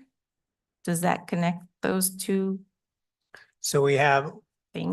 right now, we don't know how many teachers are using those strategies frequently. So we're gonna go out in September, we're gonna do 5 observations in each grade level and see how many of them are using that. That's gonna be our baseline and we're gonna improve 45% from there. So whatever the percent is, let's say we find 20% of the teachers are using those strategies, we're gonna get up then to more than 45% from that baseline by May. Is what we're saying. At this point, we don't have baseline data because we are still working on, we have to collect more of those data. Okay, maybe I'm asking the question wrong. That's in my head. So is like the observation part of this whole process tied into the SEI strategies and scaffolding and questioning and responding. Yeah, So that's like, that's our, Those are the strategies we're that's our observing. measurable thing. correct. Okay, that's what I needed to know. Yeah. Thank you very much. And perhaps one suggestion I could do for clarification for you and for our community is from a baseline collected using the SIOP instrument from classroom observations, right? So you're qualifying what the instrument is and where you're collecting the data from. We could certainly, if that would help, we could add that into the goal itself. As long as we clarify that here, that's where we're getting that from. That makes a lot more sense. But just not having it worded in there that was the only thing, like, are we checking the box for this SMART goal? So I needed to connect the two things to know that I know the SIOP is where we're getting it from, but I just wanted to, Strategies of. Got it. Thank you. thank you guys very much. No, thank you. But that we do want to have the goals be as transparent as possible, right? And so to look at it and see those pieces, we've talked about in previous meetings before that we live in this legalese or, you know, all the acronyms and things that we do. So we want to make sure that the goals that we're presenting to you as the representatives of the community, to our community as a whole, are as transparent as possible. So that's really good feedback for us.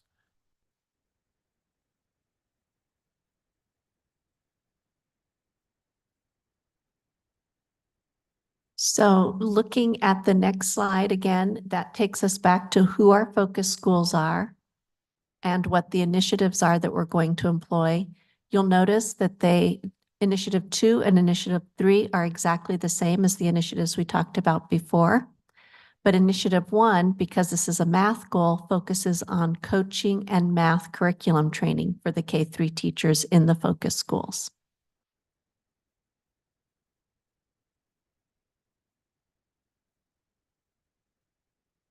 I'm kind of struggling with this word initiative. So initiatives is one of the, when we're talking about cascading our work from the goals and the guardrails, really coming back to identifying what are the ways in which, what does the district do to enact the strategies? What do we do? Districts have a lot of initiatives. We have initiatives around hiring. We have initiatives around curriculum adoption, technology adoption. But what are the specific initiatives that are driving our achievement of these goals that we've set? And so these are the initiatives that we are putting forward to say, these are the 3 initiatives that we're going to really invest in to make sure that our teachers are getting the training that they need, that our families are getting the support they need, and that they have the curriculum and instruction that is required to improve the content knowledge for the goals that we've set forward. And so it's a commitment in terms of the district input to say, these are the initiatives that we're putting into the work that we do. But specifically, let's say for this page, the focus initiatives are just for these focus schools. These are going to be intensively represented in the focus schools, but all schools will have access to it because we believe this is going to improve performance for all of us. That's why we're narrowing it to just 3 so that we're not diluting our work with everyone. But what's going to happen at the focus schools is that there will be that coaching and math curriculum specifically for those K-3 teachers. And it's not an optional, they can't opt out, or the schools can't opt out of that. The district-funded specialists are going to work very closely with those schools in providing that planning and classroom intervention supports. And for those family engagement specialists, it'll be really working on providing those family intervention nights on a monthly basis. And we'll be able to track that and devote district resources to making sure that that's happening at each of the focus schools. So then is it a correct statement to say focus school initiatives?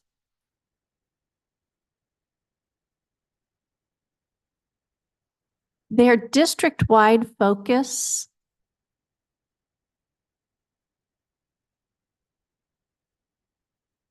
And they're, But we're only going to monitor these focus schools, right? well, we're monitoring for the goal setting, these focus schools. But if you go back to the tables, all schools are being monitored on their progress with these. Okay. So we're really, our goal in these proposed interims is to truly impact what's happening at our lowest performing schools and really investing in initiatives that are going to help them move higher so that they're performing like their partnered schools. That's why we're calling them focus schools, because we've identified these as the focus place. The initiatives are district initiatives, but they're going to be concentrated with extra supports from school support specialists at these schools and curriculum trainers and work with family and community engagement specialists. Yeah, no, I got that. I have a quick question that might help. So earlier when I was asking, is this where coaching came into play? And I remember in an email that you had sent me, the initiatives is us getting clear on what we're doing so that way leadership and everybody knows exactly where we're coming from on this.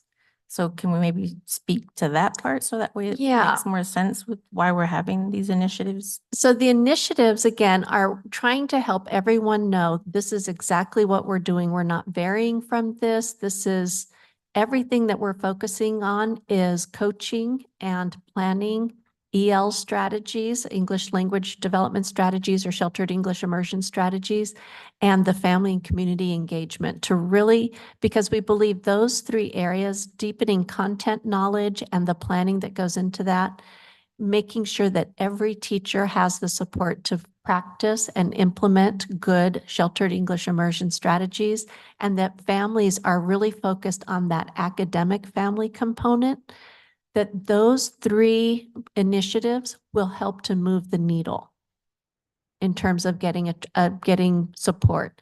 And so principals are very clear. These are the things I have to do. And in fact, when we have our principal meetings, principals are bringing their data from each of these areas, and we're looking at our data collectively in the principal meeting. So let's take a look at, and that's where those tables that Dr. Lloyd put together for us, will be able to be tracking. Are we on target to hit that? If we're not, what are we missing? What did we miss in terms of implementation for that? What extra support do we need? Our priority in terms of extra supports will always go to our focus schools first.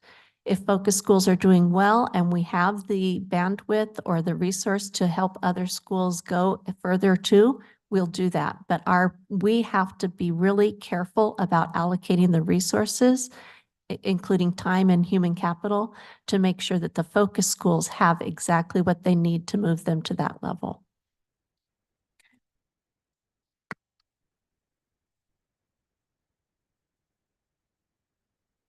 Yeah. Okay, make it work. All right, so looking at goal, so here's goal 2. Same schools again, but again, this is for our second grade. So we had first grade and second grade. Same initiatives. So we're really doubling down on these initiatives as a district.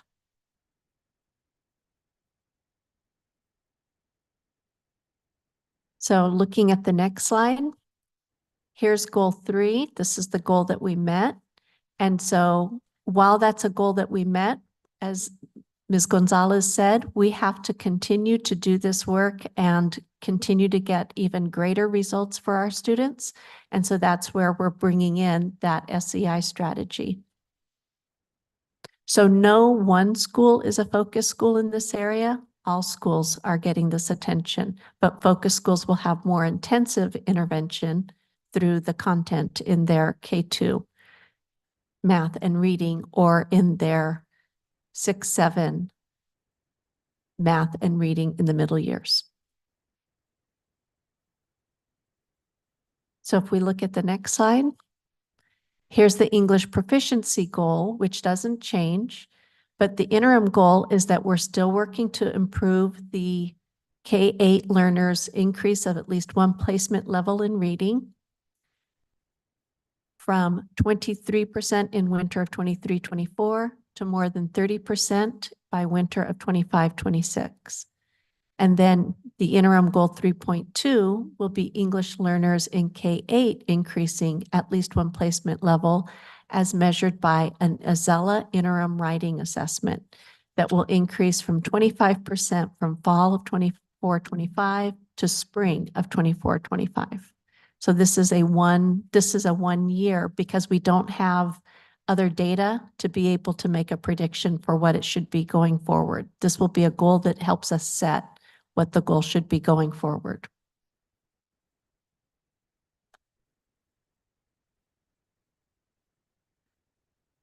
Okay.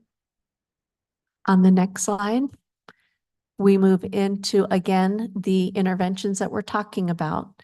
And so you've seen these before, but really providing that focused training opportunity to develop knowledge and skill in the English language development strategies, along with the focused language acquisition specialists helping with the planning and teaching of the strategies. And so all schools, you can see the goal stated there. Then on the next slide, here's goal 4. Again, our goal was to go from 29% to 32%. We did not hit it. We were at 31%. Very, very close. But if you look at the next slide, these are the goals that we believe will put in place for those focus schools. And now we're talking about focus schools, but we're talking about them in terms of cohorts. And the reason for looking at the cohorts that we had discussed in a prior progress monitoring meeting was that different cohorts bring different circumstances to their learning. And in particular, we had talked about the 3rd grade cohort, recognizing what they had missed in their foundational years. Being able to compare that cohort's growth over time really helps us pinpoint, is what we're doing making a difference for students, or is it just a factor of this was a cohort who had a lot of support for whatever reason, or a cohort that didn't have a lot of support for whatever reason. So looking at these cohorts, you're going to see 5th grade, we're going to watch to see over time, do we see their growth in particular go from 21% in winter of 23-24 to more than 30% by winter of 25-26 as measured by our winter benchmark. And then for the 6th grade, the cohort of 2027, do we also see them moving to on-grade level in reading as from 12% in winter 23-24 to more than 21% by winter of 25-26. And then our SEI strategy goal is added as interim 4.3.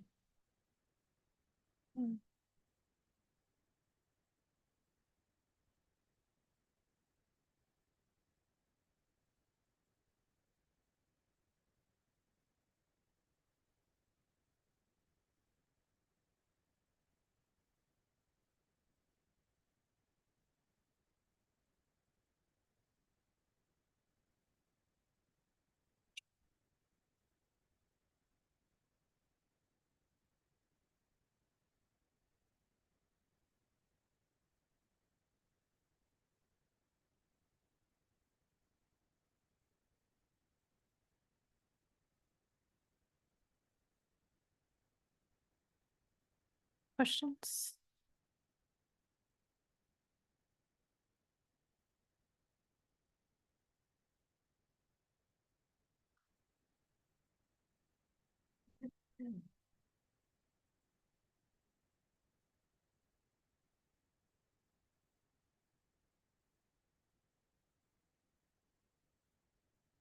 Okay. Should we move to on to the next slide? Yeah. So again, our focus initiatives, our focus schools are Garfield and Whittier. And you can see moving from 23% to 33% for Garfield, from Whittier, 19% to 29%. And this is for their reading initiatives.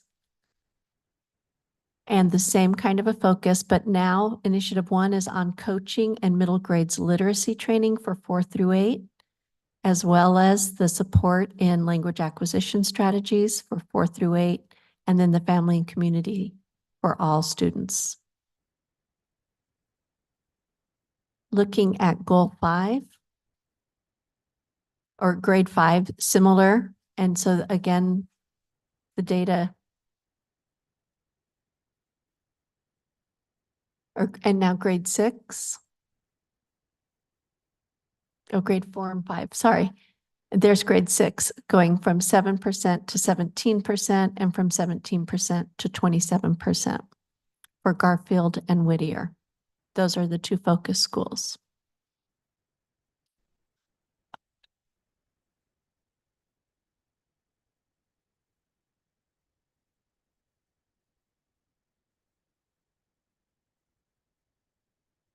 Can you go back one slide?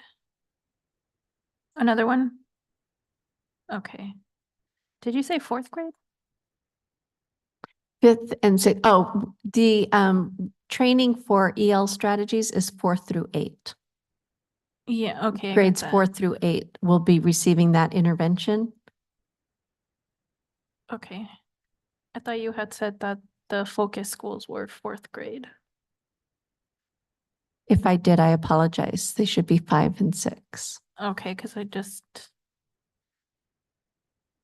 wasn't sure if I was following along, but okay, we can move forward those 2 slides. So 6th grade, okay.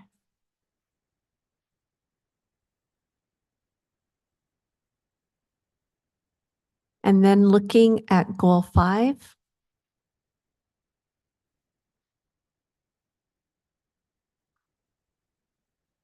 This is another one where our goal was to go from 13% for this year to 18%. We only made it to 16%. This is our math goal, middle years math.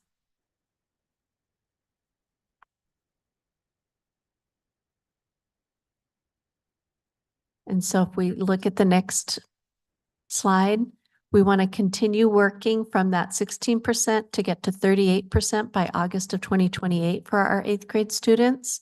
And so focusing on the focus schools, looking at our 5th grade students, that cohort 2028, moving from 17% in winter of 23-24 to more than 26% by winter of 25-26. And with 6th grade, cohort 27, moving from 15% in winter 23-24 to more than 24% by winter 25-26. And we have the 5th and 6th grade strategies for the SEI. Is there a question? Yeah, I'm just confused because I know I saw these before on board docs, but they're not there anymore. So I'm just These are not in board docs any longer? Not on this item presentation F1. isn't.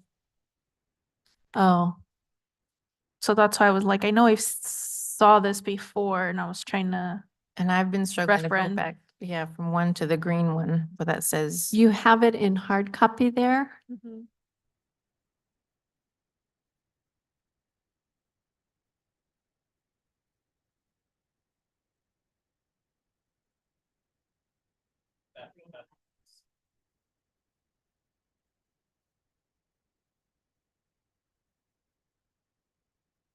That one has like the breakdown of the initiatives and the theories of Yeah, action. yeah. Oh, okay. That's in the booklet that Yeah, has all the research been- associated with it. reading that one and then trying to make it connect to this one that you've got up here, Yeah. thinking I missed this one. Yeah. Thank you. That's where I thought I was missing Oh, okay. this presentation that should be on board docs. Okay. Sorry. 5th grade. I mean, 8th grade. Good eye. I thought it All was right. me. I was going crazy. Okay. And then looking at the next slide, here again is the breakdown of the initiatives. The initiatives are applied 4 through 8 to impact those focus schools' performance for grade 5 and for grade 6 on the next page. Okay. And we know this is a lot of information and we gave you a lot of different artifacts in board docs to be able to look at this.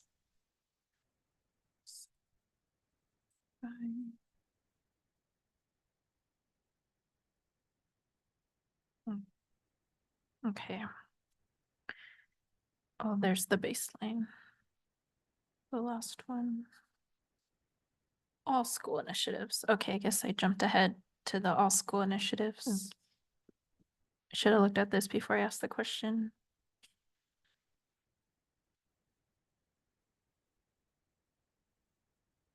And are we ready for the next slide?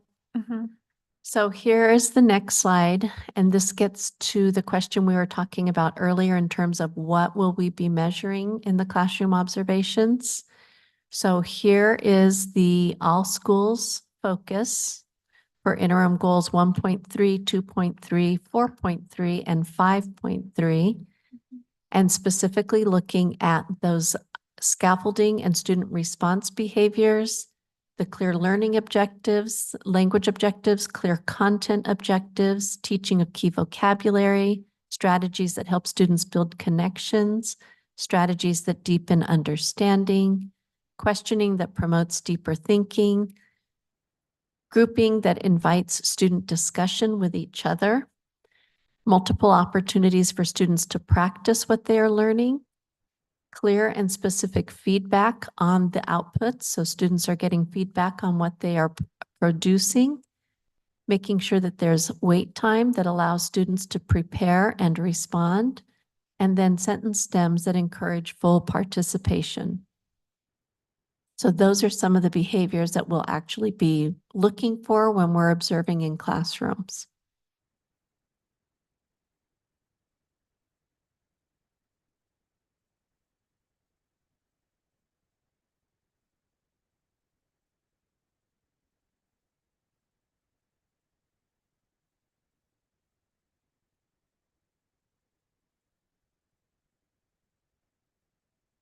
Okay.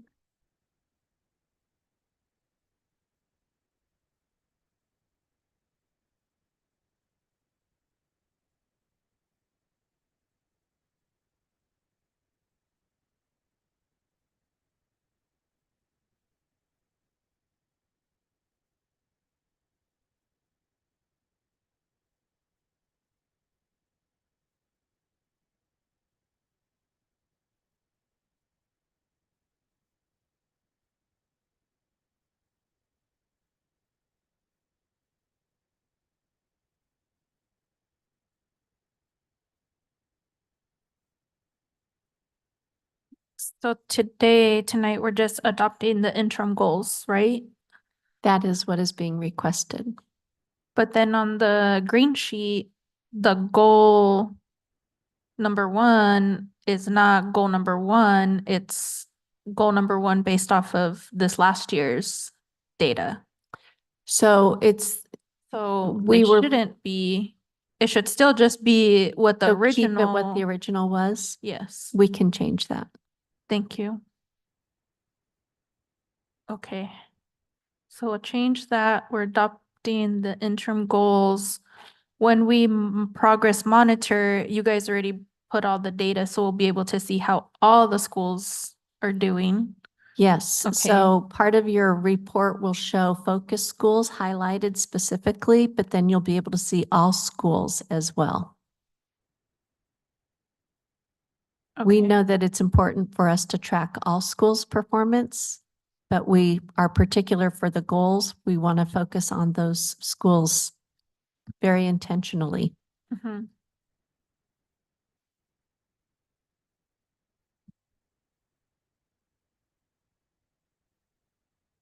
Okay.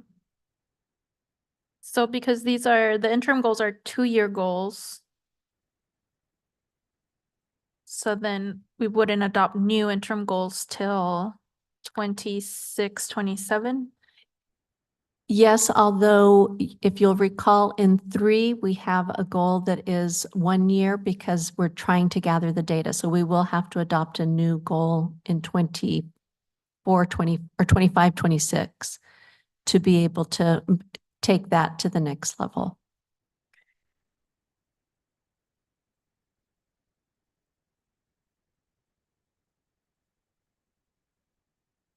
Do you have any questions?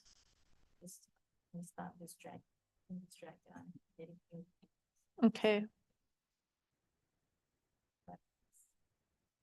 Okay. Yeah, because to me, the way that the document reads is that if we adopted them, then we would be changing our board goals.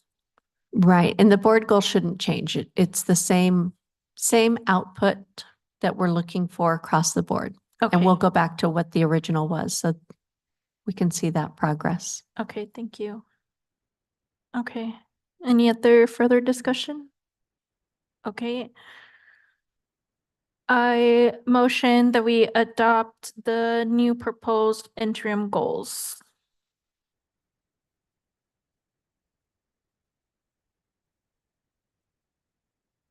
This is Carmen Trujillo. I'll second. Roll call for Ms. Jessica Bueno, Hi. Ms. Erica De La Rosa, Hi. and Ms. Carmen Trujillo. Aye. Thank you.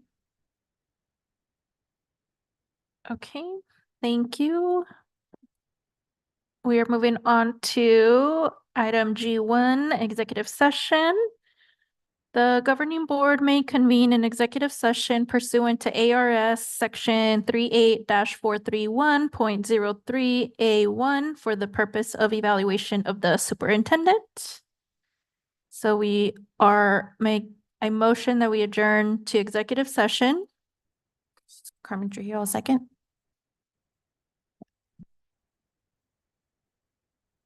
Roll call for Ms. Jessica Bueno, Aye. Ms. Erica De La Rosa. Here. Yes. Was that an aye, Miss Board Member De La Rosa? Sorry, aye. Yeah. Thank Thank you. you. And And- we'll give you a call, Ms. De La Rosa, in 2 minutes. Thank you. Ms. Carmen Trujillo. Aye. Thank you.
Ms. De La Rosa? Okay.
Executive session at 7:31.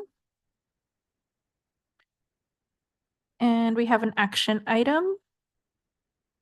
I motion approval of the superintendent's performance-based pay for 2023, 2024 school year in the amount of $2,000 to be paid in the next pay date following board determination. 2,000. Because we already approved the other one. Mama. This is Carmen Trujillo. I'll second. Roll call for Ms. Jessica Bueno, Aye. Ms. Erica De La Rosa, Aye. and Ms. Carmen Trujillo. Aye. Thank you. Thank you. With that, we're moving on to our closing items. Do we have any board member requests? Nothing for me, thank you. Thank you, Erica. I've got one. I would just like I guess a board update on the root cause analysis that we spoke about. So if that could be explained or shared with the board again, that would be great. Thank you.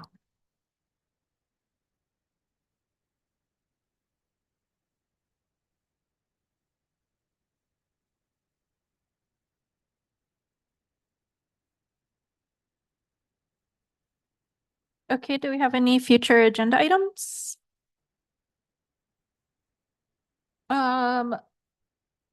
Do we want, so we know we have a retreat in September.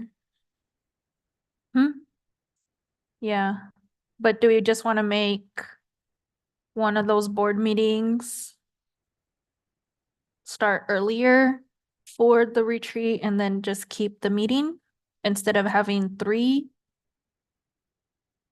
meetings in September? Well, technically it wouldn't be a meeting because we wouldn't need quorum to do it if it's just, yeah.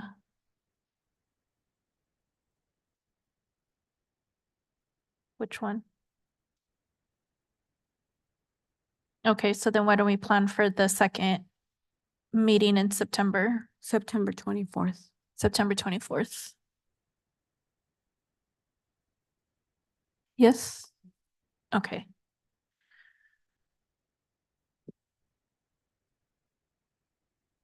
Okay. That was it. I motion we adjourn the meeting at 7:34. This is Carmen. I'll second. Roll call for Ms. Jessica Bueno, Aye. Ms. Erica De La Rosa, Aye. and Ms. Carmen Trujillo. Thank you. Aye. Thank you. And with that, the governing board adjourns and the next scheduled meeting is for September 10th, 2024 here at 5:15 here at the district office.